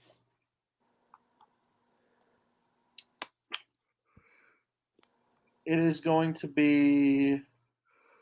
I know. Wait. I have. This is number 4. Yeah. So it's a 1, 2, 3, and then 1, 2, 3. I'm gonna say Ant-Man and the Wasp: Quantumania. Nice. I'm excited for that one. No, wait, no, I'm not. I forgot. Flowers of the Moon. Flowers of the Moon. Flowers of the Moon. Not Killers of the Flower Moon. Flowers of the Moon. Nice. I like it. It's like, it kind of just speaks for itself. Yeah, it's Martin Scorsese. I mean, you can't get any better. I just hope that Todd doesn't kill a kid in the movie. Oh, I get that joke. I know what you're referencing. I understood that reference, as Captain America would say. When Jesse says no, that's me. Whenever you say Blade Runner is one of the best movies ever made, you should have Asteroid City on your list only because it has Bryan Cranston, and you're obsessed with any kind of, And then they actually like have a Better Call Saul actor in it too. I just looked it up. Oh, really? Who? His name is Pat Healy. He played Jeff in season 6. At this point, wow. There's after all the shit posting with Hank hooking up with Walt, they just need to do a movie where they play lovers. That'd be amazing. They should both be in a Knives Out movie, and Adam Sandler. I could actually see Bryan Cranston fitting a Knives Out movie. I want Adam Sandler to play the killer. Actually, I saw this TikTok where they were talking about ideally casting a Knives Out movie. I was all good until I saw who they would be killing off. Who? Dick Van Dyke. And I'm like, oh, no, you do not cast Dick Van Dyke. Wait, what are you talking about? You don't put Dick Van Dyke the word killed in the same sentence. Wait, what's happened? Well, it was a fan made casting thing of Knives Out. Of the new Knives Out, like who they would cast, and they said the person that would die would be Dick Van Dyke, and I'm like, no, you cannot cast Dick Van Dyke as somebody who dies. I don't agree with it because just because the character dies, that doesn't mean they're not going to be in the movie a lot. Look at the first Knives Out. I'm joking. I'm joking, saying I don't even want to tempt fate right now and even put Dick Van Dyke and dead in the same sentence. Okay, it's just I'm just saying that like because he's in his 90s, so I'm like I don't even want to tempt fate by saying Dick Van Dyke and we're dead in the same sentence because he's saying he's a national treasure. It's a short way. Hey, Michael. Like I was talking with Ashley, because she watched both of them for the first time this weekend, and then like she says like Glenn Powell would be perfect in that franchise. I agree. I don't understand why you're saying that. because It's he just has his that look. accent and his demeanor. He just has that look, especially as like a killer in the Knives Out movie. Like he just has that look, you know. In the next one, they really need to make it more. I love Glass Onion, but like I was never convinced that the killer was anyone else. That's a thing they need to do a better job of in the next one. Like actually making me buy that it could be someone else. You know what I would love to see? I talked about this, and I want My to get your mom? thoughts. I want to get your thoughts on it, Ari. I would love a murder mystery movie where the killer, no, not the killer, the detective is trying to solve the case of the murder that he caused, in the sense of he's trying to cover up the murder that he did by solving it. So like he is actually the killer. Oh, I I want to see a Knives Out movie like the Family Guy murder mystery, where like they're trapped in a big mansion or something, and the lights go off every 10, 15 minutes, and someone dies every 15 minutes. Oh my god, that'd be amazing. So, Ross, what's your number 4? Ooh, my number 4 is Barbie. Yeah, that's it. So Good. someone is a real man here, other than me. I love it. Looks amazing, and the casting I'm excited for too. I cannot wait. The trailer is mesmerizing. Yeah. Oh yeah, for sure. And then I love Greta Gerwig's last movie too. It was really good. I like Yeah. Little Women, but I hated that they had what's her name? Florence Pugh play like a 12-year-older. Yeah, but I heard no one criticizing it for that. I'm like, how does that not bug you? because her performance was already so amazing that they were like, you know. I mean, yes, but that doesn't. It was still super fucking distracting. Like, Oh yeah, too. And the plus, like, she's actually writing it. Greta Gerwig's actually writing a Disney live action remake too. So and she should have won over Laura Dern, in my opinion, that year. I mean, I don't think she should have won. I mean, I don't think Laura Dern should have won, but I also don't think Florence Pugh, like, you know, Laura Dern is great in that movie, but she is not Oscar worthy. Would you have given it to Scarlett Johansson for Jojo Rabbit then? No, I would have given it. Well, I don't think any of them deserve to win. Like, but Adam Driver is like he did deserve his nomination. Yeah. I mean, I think either Adam Sandler or fuck.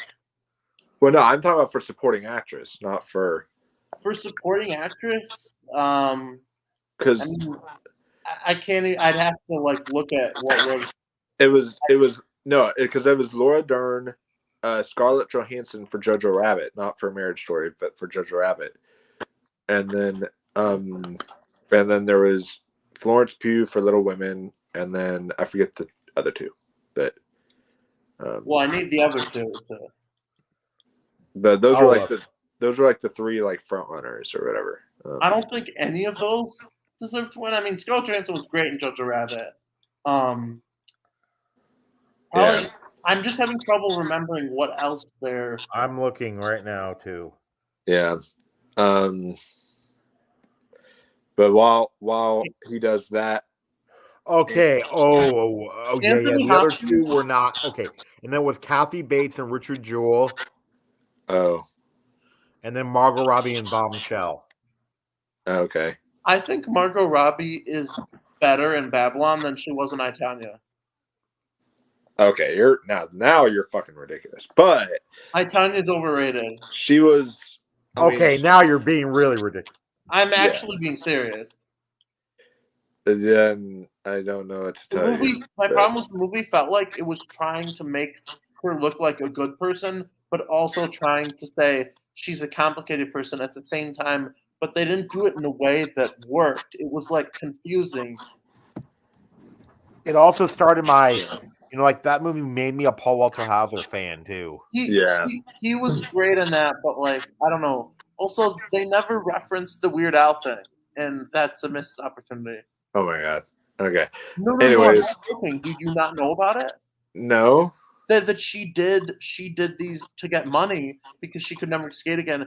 She did these celebrity boxing matches, and they asked her to do one with Weird Al, but Weird Al said no. Okay, that would have been incredible. I would have, but Andrew, what's your number 4?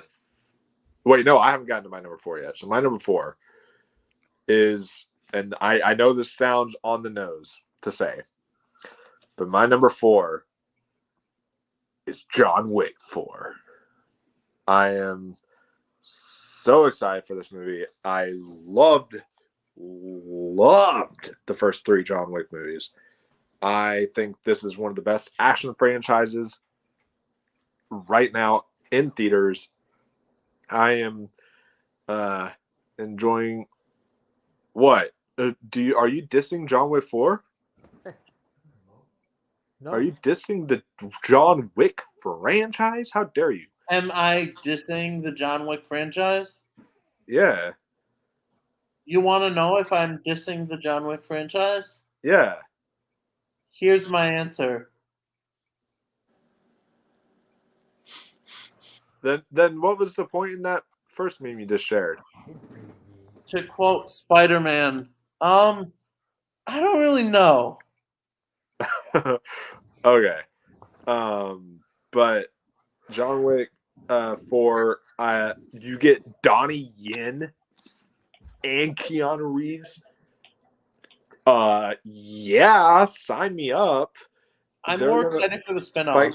And then Bill Skarsgård is in there. That's awesome. Lawrence Fishburne is back in there. So many good actors. The action looks insane. Chad Stahelski is just knows how to make action. The nunchuck scene in the trailer. There's a scene in the trailer where John Wick, yes, it breaks the law of physics, but I don't fucking care. He's dodging bullets with a katana sword. I'm here for that shit. Give it to me. I just love this franchise. I cannot wait for John Wick Chapter 4. That is my number 4, and I am looking forward more to that slightly than Mission Impossible. So, I just want them to get back on track. Like 2 was fine. 3, the first 30 minutes was amazing, but the rest was just decent. Like I they need to get disagree. momentum back. I think 2 definitely was the weakest. I thought 2 was still quite good, but then I thought 3 was incredible. I thought It 3 lost me after the first 30 or so minutes. I disagree. I thought it was incredible, but especially the action set pieces throughout that movie they were really good. And that's what we go to these movies for, is to see the action set pieces and what they're going to do. But I also need stuff to connect to. So, yeah, that's why the first one still is the best. But yeah, I am still really excited for this one. I'm more excited for the spinoff because Norman Reedus. He is in this. Yeah, film. really nice guy too. I met him. And then isn't Ana de Armas in it? Yeah, she's gonna be the ballerina. Yeah, I'm more excited for this than the show because there's an actor in the show that doesn't like bagel people. Bagel people? What? Oh, I get it. Money loving giant nose people. Who does he talk about, Ross? No. You meant the bagel people, though. I know what he meant by bagel people. Mo Gerbstern. What do you mean by bagel people? Did you ever see Sausage Party? It's a stereotype that Jews love bagels. Yeah, because the Sausage Party, how they had the Arab falafel and the Jewish bagel. Okay, is Mel Gibson in the show or something? Yeah, he's the lead, isn't he? Is he? If he's not the lead, I mean, he definitely is in the show. Interesting. Apparently Keanu Reeves is listed on IMDb for the spinoff. Oh wow. Okay, but I think it'll probably be a 1-word thing and something. Yeah, I mean like 1 episode thing. Keanu Reeves is actually similar to Norman Reedus, kind of. So, John Wick 4 in those beautiful colors. It looks beautiful, the cinematography. I agree. It looks And then 2 was more about the lore being explored. I agree there. And then Aiden says, Ana de Armas, most beautiful woman in Hollywood right now. And So- she should be getting more Oscar love. So, what is your number 3, Andrew? okay. A spy action movie starring Henry Cavill that is called Argyle. Wait, what? Argyle. Oh yeah, Henry Cavill. This looks like and such a and Dua Lipa. spy movie. It Yeah, would have been number one on my list. It could have been number one on my list if it wasn't for one thing. If it wasn't for Matthew Vaughn directing it. Now I love Matthew Vaughn. I love him. He makes some great movies. Some great movies like Stardust. I love that movie. One of my favorite fantasies. He made Kick-Ass, an amazing superhero movie. Then Still haven't seen it. then he made my probably one of my top 10 favorite movies of all time with Kingsman and the Secret Service. It was literally perfection from start to finish. But the reason it is third is because, as we all know, this is a man that also brought us Kingsman: The Golden Circle, Which is amazing. which I wouldn't say is amazing, but I do honestly think it does get a worse rap than it It's should. just as good as the Like- first one. hey, Y'all are out of your mind. this also has Bryan Cranston in it. And then the What? cast is amazing. Yeah, Wait, Bryan Cranston is in it? yeah. Wait, no, Ari, not just Bryan Cranston. You have Sam Rockwell, Bryce Dallas Howard, Catherine O'Hara, John Cena, Samuel Jackson, Ariana DeBose, and Rob Delaney. Are you And excited for Like- this to be canceled? one of my celebrity crushes, Dua Lipa, is in there. She's the she's a pop yeah. star. So I'm feeling this movie's either going to be amazing or going to be good. Or good. I'm hoping that it's amazing or good. And Wow, like Rob Delaney, again, though. this is I mean, it's this- the director of the Golden Circle, so you know it's going to be amazing. I like And the first Kingsman. Golden Circle. I like the Golden Circle. I love the original. I enjoy the Golden Circle, even though I say the first one is miles, but it's miles better. Does get too much hate. It has really good moments. All I'm gonna say is Merlin singing is literally one of my favorite moments in the Yeah, movie. that was amazing. And also, And Elton then- John.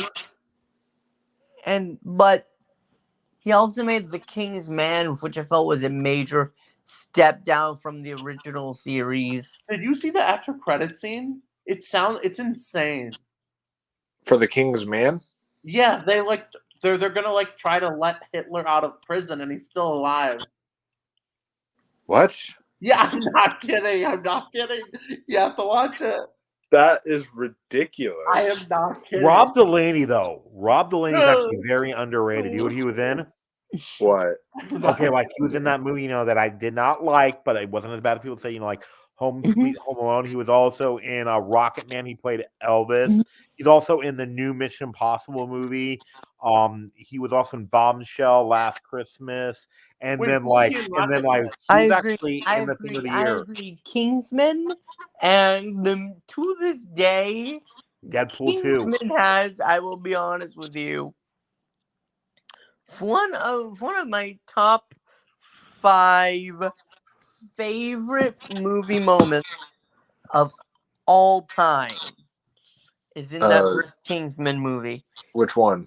Everybody's always talking about how great the church scene is, Yeah. but for the epic death scenes, I go to the heads exploding with the graduation music in the background. Like the Obama's minute head that happened, exploded. my jaw was on the floor.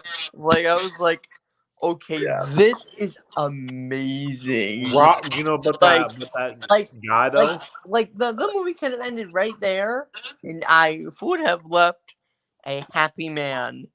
So I'm really hoping to get another entry in the Kingsman one, and I still need to see Layer Cake. Yeah, Layer Cake is one of my all-time favorites. That's from Matthew Vaughn. Interesting. Oh yeah, too though. Like, but that Rob Delaney though, he was actually like one of the top 5 best parts about Deadpool 2.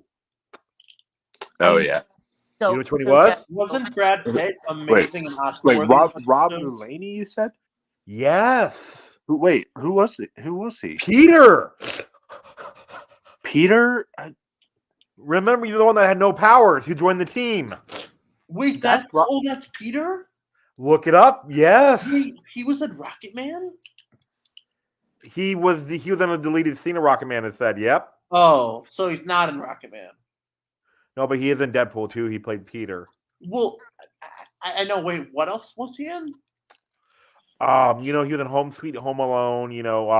What's the actor's name? Rob Delaney, Delany. Oh, Do you agree that Home Alone is one of the best comedies of all time? Yeah. What made us bring up Rob Delaney? Because like he's in Argyle. Oh, okay, cool. So I am pumped for this movie. I am so excited. It shows that even despite its bad movies, this is literally my top 3. This is literally in my top 3. Yeah. My top 3 are really special to my heart. That is all that I am going to say. The only reason that 1 and 2 are higher is I feel they have the better track record. They have the better. They have a better track record for thinking that things are going to be good, in my opinion. But but don't get me wrong, this is still very high. Cannot wait. That's awesome. So Ari, what's your number 3? I'll give you a clue. It's directed by Henry Cavill's Bully. Oh, yeah. The man who ruined Henry Cavill's life. I know what you're talking about. Guardians 3. Yeah. Yeah. No, it's not Guardians 3. It's Guardians of the Galaxy Vol 3. Yeah. There's a difference. Where Rocket's gonna die. No, he's not. He's not gonna die. Rocket and Drax are gonna die. Probably. Don't even say that. Don't even say that. Well, James Gunn did Drax is gonna promise die. us. Drax is gonna die. Drax is gonna die. I'm going to talk about Guardians in a few minutes because I have a list. I literally have a list of people that cannot die. I literally have 2 characters. I mean, Dave Bautista said this is it, so he either dies or just like leaves, and I can't see. And James Gunn even said this is the last time we're gonna see all these Guardians together. So that would be out of character if Drax didn't die and he'd left. I've heard some crazy theory though too about the Guardians. What? Marvel's gonna bring the Guardians back, right? But they're gonna be new Guardians with new characters. They have done that in the comics. That doesn't make sense. There has to be at least one of the same ones. Like this group is gonna call themselves the same name, and none of the original people are there. That's what the Avengers has done. Knowing Vin Diesel, it's going to be Groot. Ross, It's the going Avengers to be never did that. Groot. They've always had at least one of the original members. It's going to be Groot. Groot is going to be the original member. I mean, Wait, but, Ross, when did that happen in but Avengers? eventually, like we're running out of the OG Avengers members, so eventually they're gonna have. Wait, Ross, when did that happen with Avengers in the film? Like in the 70s, like they always recycle them, in the 60s, 70s, 80s, and 90s. But in the MCU. No. I think they're gonna start But- doing that from the comics. I mean, But that's like that's different because it's led by like Nick Fury. Like he's finding new members. Like the Guardians, it's not like an organized thing. It's just a bunch of assholes that decided to be heroes. Like I'm gonna not talk much about Guardians right now because spoiler alert, that is 1 or 2. So I will be talking about that pretty soon. they're probably gonna be following the comics. There's this run I started reading. It's very different from the films. Instead of the mom dying of cancer, she lives with Peter on Earth until he's like a teenager, and then the Kree come and they kill her. oh my So, God. what's your number? Bad people. What's your number 3, Ross? Shazam! Fury of the Gods. Nice, that's a good one. I love Shazam, and then I'm excited to see Lucy Liu, and then I hope that there is a reference to Mr. Mind again. I'm not excited for Shazam to be rebooted. But they haven't and then announced that yet. They have not announced that yet. Shazam's actually my favorite hero, so I'm excited, and they did it right. I do think that Shazam is one of the properties that it is the most likely to be safe because it has crossover with the DCU, but it also hasn't really. Yeah, and it's also like those were always beloved by audiences and critics. So it's one of those things where they don't have to deal with. But if they let any of Ben Affleck, Gal Gadot, or any of them stay after getting rid of Cavill, I'm gonna be pissed. I don't think they will because I remember reading about how she's really thinking about leaving. But it also wouldn't make sense because if you want a 20-something-year-old Superman, it wouldn't make sense to have a 50-year-old Batman. True. But that's if it's for like a Batman Beyond. Then Also, maybe. after Gunn said that he wants them to be in their 20s, I'm like, I realized that Robert Pattinson is like isn't super young. Like he's like 32 or something. And I'm like, I thought that was young, but James Gunn like wants to go so young, like 20. And I'm like, I'm like 30. Yeah, because 30s can still carry a franchise for a while. So I just don't get why he can't like Cavill. I could buy Cavill as like 32, but he just wants to go 20s, which I mean, I think maybe he like wants it to last like so long, so you could do like Harry Potter and literally age. But, like he said, because he says he has a 10-year plan. So I just hope that they actually give Cavill a role if he wants it. yeah. Anyways, so yeah, that's a great number 3. My number 3 is the one that we just mentioned earlier, and that is Killers of the Flower Moon with Leonardo DiCaprio, Martin Scorsese reprising their roles. I'm really, really excited about this. Anytime they work together, it's gold. And this was my number 1 most anticipated last year, but then it got delayed.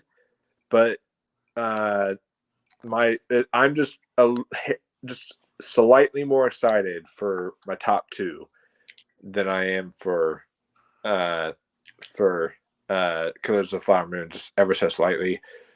But they're all practically even. I am very, very pumped for this one. Cannot wait. Martin Scorsese is my second favorite director of all time, so I am definitely going to see this in theaters. I know it's an Apple TV Plus film, but I'm going to see this in theaters. Wait, sorry, what film is this? an Apple TV Plus movie. Wait. Are you talking about the Matthew Vaughn one? No, Killers of the Flower Moon.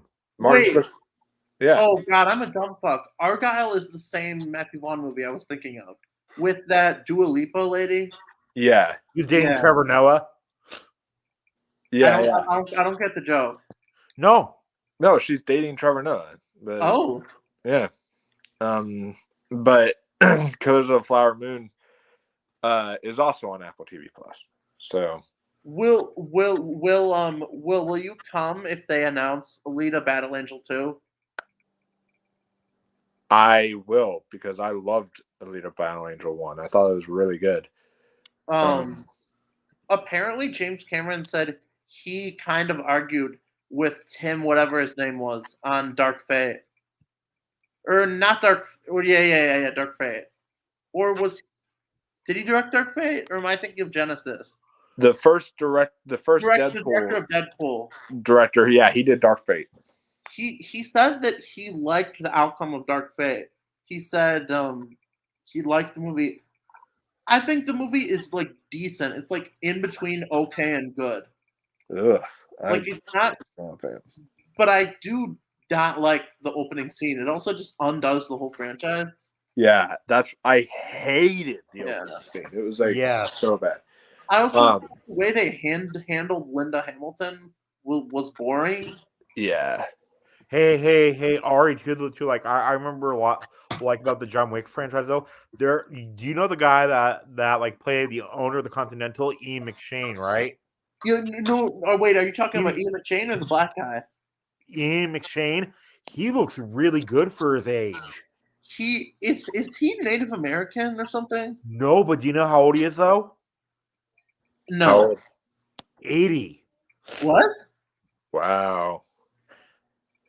He does look really good for his age, man. Did he shove a pencil in his brain and make him not age? I guess so. Wait, guys, I could mean that scene where he kills the guy with the books and the pencil. I agree, Aiden. Felt lazy and uninspired. Are- Okay, I won't go that far that it sucks, but I don't. Are- think it's Are we ready?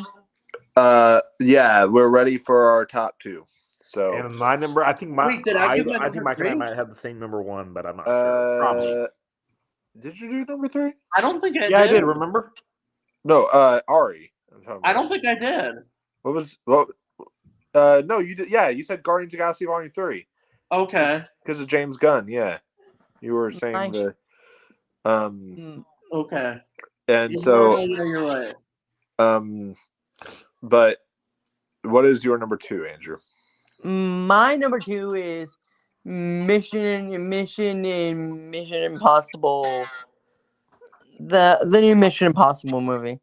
Oh yeah, Tom Yeah. Cruise literally is a nut job, but in the best way when it comes to entertainment. Like I like a guarantee that this movie is going to be a blast with him doing his own stunts and everything. And The Last have entertained me so much in theaters that I'm like, at this point, I'm like, sold. You have my money in advance. Yeah, advance. I'm at least going to see it once, if not multiple times, in Yeah, I am too. theaters. oh yeah. I sure. am beyond excited with him doing that stunt on the bike. That it looks insane, Well, but I love it. I is he could really not. a nut job, or is he just ahead of the curve? I don't get Both. I don't get the joke, but okay. It's I couldn't- Scientology time. All right. But yeah, that's a great pick. I'm so excited for Mission Impossible Dead Reckoning. Love that franchise. Ari, what's your number 2? Guess. Barbie. Nope. To quote Jordan Peele. Dune Part 2. No, that actually didn't make it on my list. Really? Wow, I was shocked. I know it's but I am pumped for that. Especially there's one casting in that made me come like the most. Is it Austin Butler?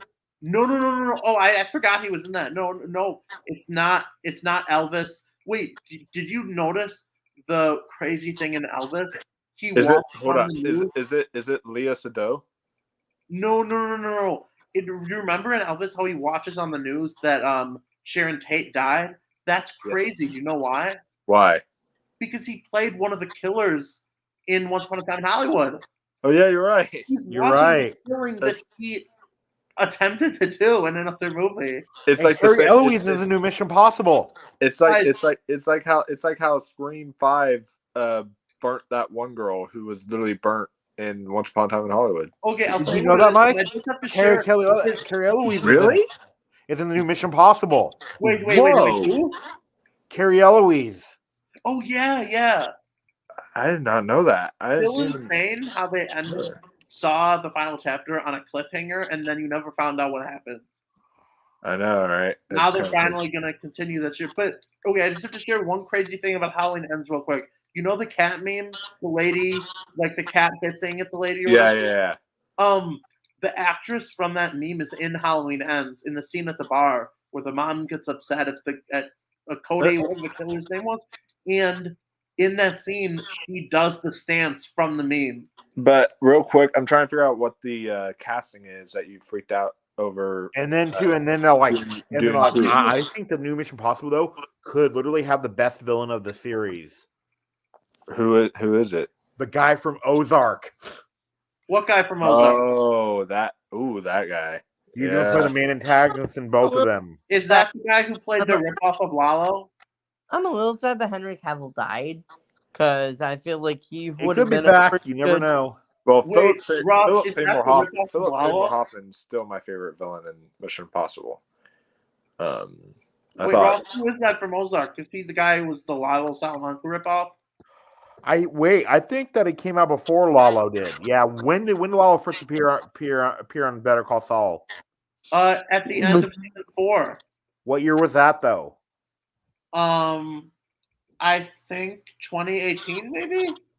Then Ari, what is your Lalo number- was a ripoff of him. Well, What is your number 2? Well, it feels like he's ripping off Lalo, not the other way around. What is your number 2, Ari? well, yeah. What is your number 2, Ari? Oh, well, it's Christopher Walken. That's the actor. Oh, okay, cool. My number 2 is a movie with a great mayonnaise white cast. It is called Oppenheimer, and it is going to be the bomb. It is going to blow us all away. Oh yeah, Say what you will about Christopher Nolan, he is going to kill us all. he is. One day, he's going to make a movie in 3D, and there's gonna be gunfires, and he wants practical effects. I think it was yesterday. They said that the movie, Interstellar actually turned 1 week old, 1 hour old, because remember how they talked about December 31st, 2022.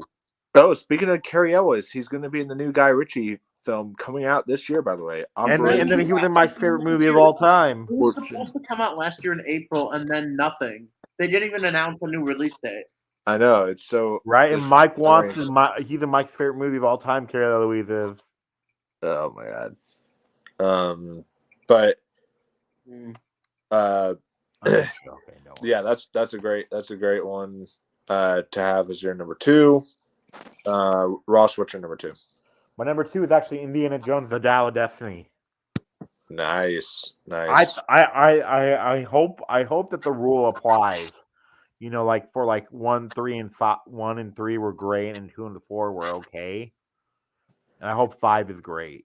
Yeah, because 5 feels like it's like the swan song, for Harrison Ford. And it needs to be, look at his age.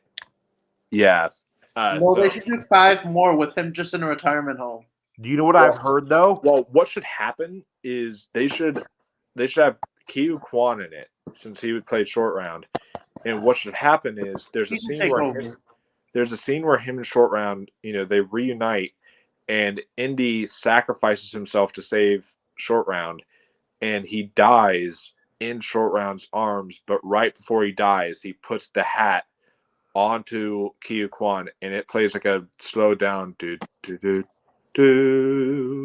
Yes, Ke Quan though And then he, actually looks. and then really he good for and then he his like age. passes away and dies. and then that's like an emotional scene for Q Kwan, and it's like he's now gets to be the new Indiana Jones. Like that I would would be love that. That would be You know- an amazing. Russ, what's the name of the actor from Ozark? Isai Morales.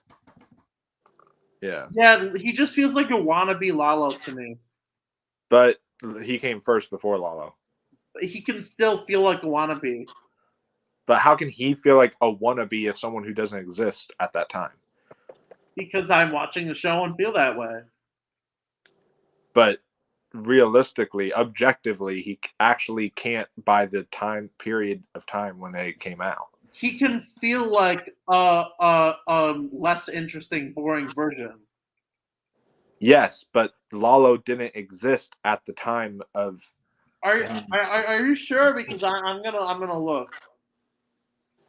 I don't think he did, but But yeah. But still, I'm looking forward to some. Plus, like, I think that like people think it's gonna be time travel. I don't think so. Do I think it's gonna be? what? I think the digital de-age, which looks amazing, is gonna be the opening scene.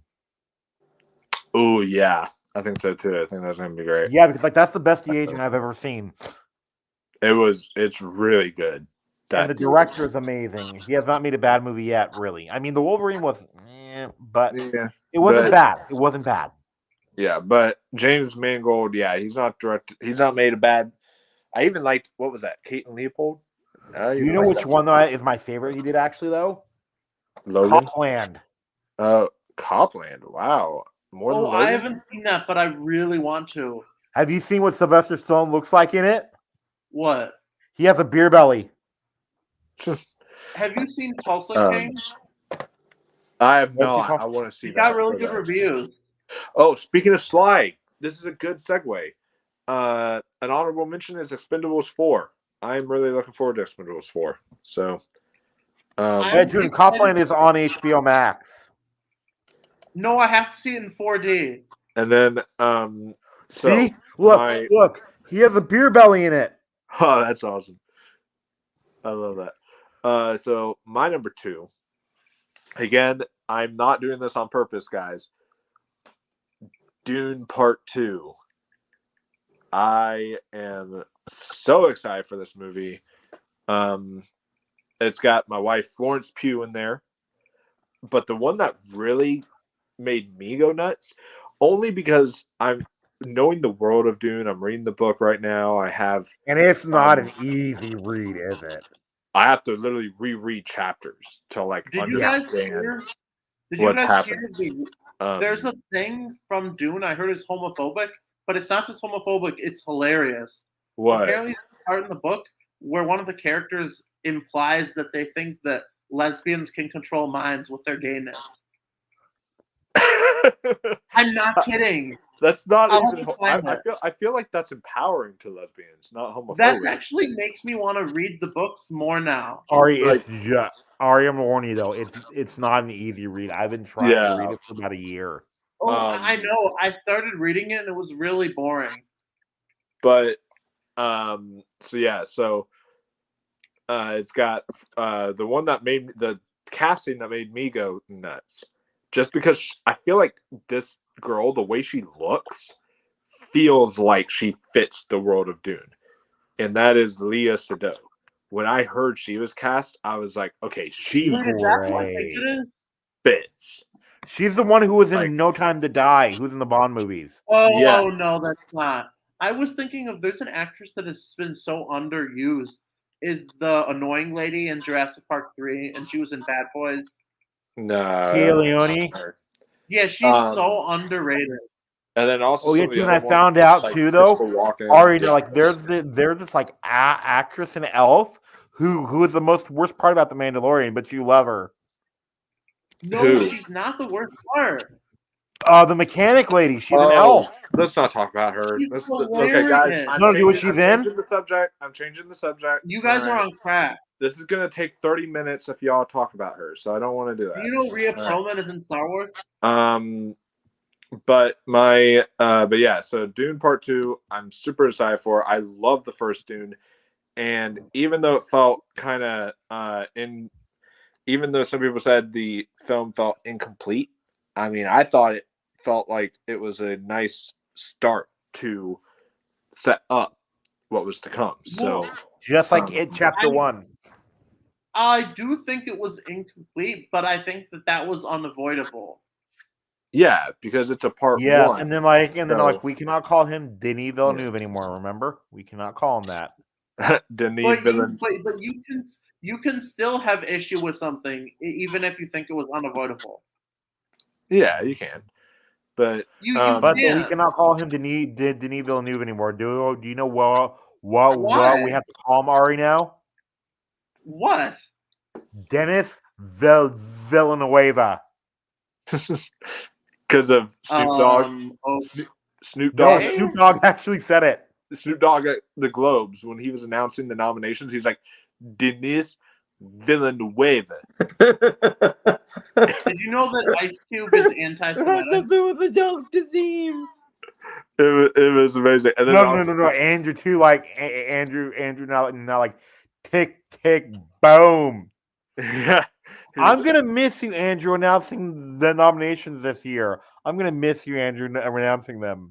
Andrew Lincoln. I mean, Because you know Andrew- why, Mike? Remember that guy? yeah, The one who reminded us of Andrew? yeah. He looked a lot like Andrew- acted a lot like him. So now on to our number one, the film we're most looking forward to in 2023, more than any other film that year. So, Andrew, what is your number one? My favorite movie has this guy in it. Guardians of the Galaxy Volume 3 is my favorite movie of the year. Like, whenever they make not favorite, most anticipated. most anticipated, No, it's already his favorite. I love this movie so much. I love the Guardians movies so much. After a year of more like lackluster Marvel movies, this is the one Marvel movie I'm like, they're not gonna mess this up. They can't, they cannot mess this up. I'm somebody that actually loves the second movie. I love that second movie. I get chills every time I hear Ego saying, "But yeah, they killed me to put that tumor in her head." It kills me every time he says that in my heart. And then the Christmas special, my God, that was perfect. The first one is amazing. Like, I cannot wait for this one. And the two characters, and there are two characters that cannot die, in my opinion. Okay, second is Drax. I've want Drax to live another day. And number one, if they harm in any way my precious Mantis, somebody's she's dead. going to She's be a goner. The moment she says, "I'm your sister" in the holiday special, I was like, she's dead. She's dead. No, she's not gonna die. It's just gonna be Drax and Rocket. No, it's gonna be like I have a feeling. I actually don't think it's any of those that he's crying for. Whenever you see Star-Lord crying, I think in that scene when he's like screaming and crying, I think he's crying because his sister just died. Mantis. And knowing But I don't think and just introduced knowing her. Guardians Say what? knowing They Guardians just 3, introduced her. I have a theory to what may happen. I have a So? theory that if she They- dies, They introduced Polka Dot Man to kill Polka Dot Man. And what about then too? It's you know, James like Gunn. Quicksilver. Like, he doesn't care. Quicksilver in the she- MCU, remember? if she dies, Peter Quill is going to kill himself. Because look at it. Look. He's lost his mom. He's lost his father. He's lost Yondu. He's lost his true love, which was Nebula. Like, at this Gamora. point, Gamora. Gamora, sorry. If But he she's back. loses, She is back in this one though. but I have questions about that. Is this Endgame Gamora that doesn't remember Quill? Yes. Yeah. It's already been So, basically again, confirmed. it's not the Gamora that he loved. So, So if she dies, I could see him doing something for the team. I could I don't see think she's gonna die right after we already saw her die. like No, like I think he's talking about Mantis. If Mantis died. no. If No, Mantis he's talking dies, about Gamora. I think Peter Quill will say, "I can't do this anymore," and take his own life. I don't think they would go that way for the MCU. Not yet. I think if anything, it'll help with like the metaphor of living with the pain. I think like if he I think he would still be alive, but I think he would have to live with the fact that those around him die, but he pushes forward so others don't have to. How'd you guys feel If if the MCU if actors she did this? dies, if she dies, I'm going to be sobbing in that theater. Wait, though, like I got a question though for you like, guys. she Okay, is how do you guys she's feel this? my- Oh, okay, like she's instead of like she's having my- the bigger actors leave, Oh, they hold on. leave for a little bit and then they do the cameos, kind of thing. Oh, How'd yeah. you feel about that if they were to do that now in the MCU instead of you like saying like this character's gone for good, She is This was me when Ego said he took the tumor. He put the tumor in her.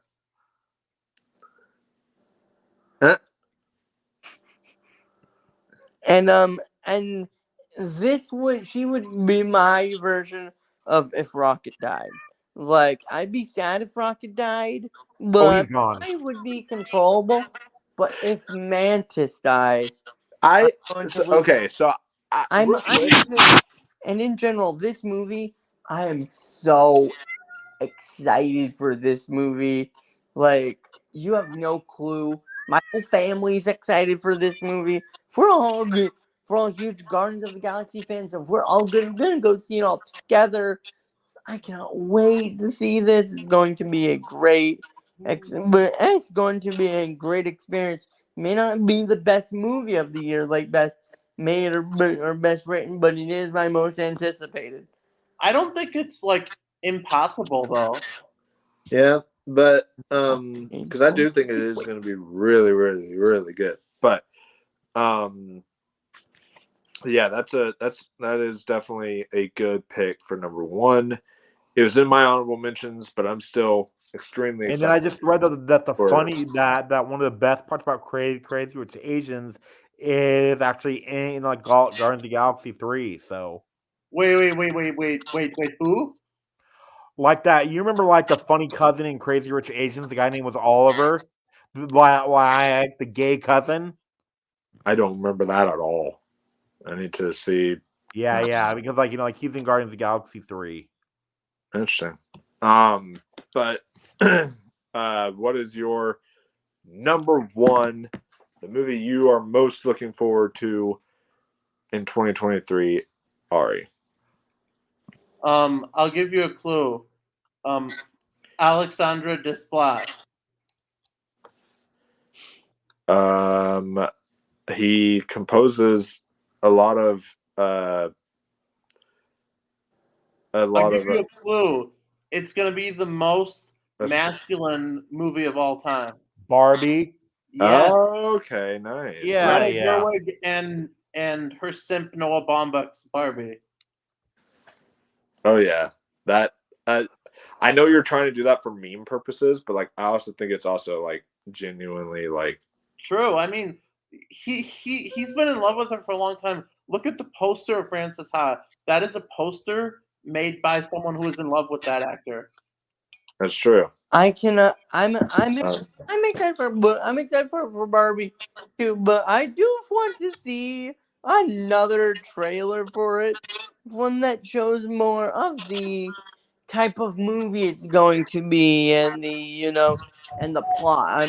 It's going to be the best movie ever made. That's the type of movie it's going to be. Hey, honestly though, it could be like I have a feeling they're doing something like the Lego movie with it. Like we saw whenever the Lego movie was announced, I don't think anyone on the planet was like, yes, a Lego movie. I think everyone was like, a Lego movie? Now the Lego movie ripoffs are more like what people thought the Lego movie would be. The T-Mobile movie? Yeah.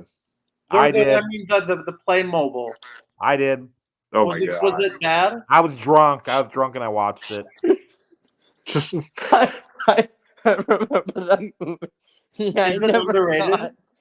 But No. how long was it in theaters? Hey, Mike, did you ever watch? Okay, like the guy How from the long Guardians was of the it in Galaxy 3, theaters, Mike, Michael? though? Did you ever watch Oh, the man, Superstore? I forget. Like maybe a week or a couple weeks, something like that. Yeah, But- hey, 2 Michael, like, weeks, do you remember maybe? did you watch the show Superstore? yeah, I do. Mateo Mateo is what? is in Guardians of the Galaxy 3, from Superstore, Mateo. Oh, okay. He's the one that I'm talking about, the one from Crazy Rich Asians. That's why I'm all excited. Okay, I know who you're talking about. Yeah. Now, is The he guy really from- funny? Yeah, well, yeah. Yeah, but no, Barbie, I mean, it's got the dream pairing finally of Emma Mackey and Margot Robbie. And we already had one this last year too. The Dream And Pairing. Samara Weaving and Margot Robbie. Yeah, they were both in. And now we just need a movie with all three of them together. And then it would be like the perfect trio. Yeah, I am very, very excited for Barbie. Cannot wait. What's your number 2, Ross? Me, my number 1. Yes, number 1. Oh, number 1. Yeah. Oh, Okay. your number 1 and my number 1 might be the same. I have a tie for me. Do which ones? Which ones? Oppenheimer and then like Ari's movie, Maestro. Oh yeah, Wait, that Maestro. comes out this year, Maestro? Yes. Supposedly, yeah. Fuck.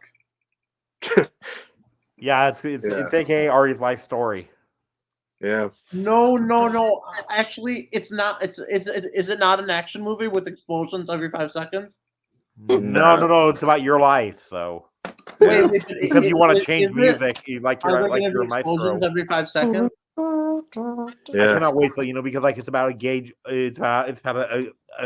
a gay bagel person, as you would say it. Wow, so you hate Jews. Wow. No, You're I love canceled. Wow, I'm triggered. I'm Yeah, but no, it's I'm I am very Spider-Man. excited. I'm gonna cry. because like he looks like Harrison Ford too. He does. The picture, like, yeah, it's insane. It does not even look like. I want to see if I can pull it up here, but it doesn't even look anything remotely close to I Bradley think Cooper. that, and then like Golda could become the Oscar race this year for makeup next year. Oh yeah, for sure. Yeah, because this is what Bradley Cooper, of all people, looks like in Maestro, right there. Ooh. That doesn't look like Harrison Ford. Yeah, it does. If you Yeah, it actually does. look at it Look close. at I have looked at it. It doesn't. that. You That just is a- think all old white men look the same. That's a little bit like Harrison Ford, I think. But yeah, I'm really excited about that one. My number 1. So my number 2 is a Florence Pugh movie. My number 1 is a Florence Pugh movie. You know which Florence Pugh movie that is? Yep. Oppenheimer. Which is tied for my number 1. Oppenheimer. I'm so excited about this movie. Christopher Nolan, looking like he's coming back to his like roots with like I the think Prestige. Interstellar was the last one I truly loved. stuff I like just that. can't wait to get blown away, literally. I know, right? Oh yeah, Blown plus away. plus you guys hear about the camera in the movie too? Did you guys hear about it? What? It was the first like black and white camera made specifically for IMAX. Oh wow. Okay. Interesting. And I did hear about the bomb too, which is cool, about how you like let off a real bomb or something like that too. Yeah, No, it they actually like killed recreated the 5,000 explosion people. without they- using CGI. Oh, okay. Hold up. Christopher Nolan killed 5,000 people, and unfortunately, none of them were me.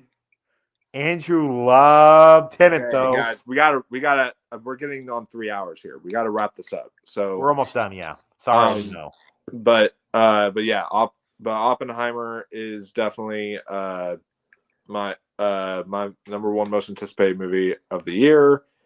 I am very excited for it. It is And I think 2023 is going to be one hell of a film year. I think it's going to be excellent, It's great. finally the first normal film year too. Oh, definitely, it's going to be a hell of a year. I am very, very excited. So, yeah, guys, that's our most anticipated films of 2023. Let us know down below what is your most anticipated film of 2023. I'll be curious to hear your thoughts, and we will definitely do reviews for these movies as they come out.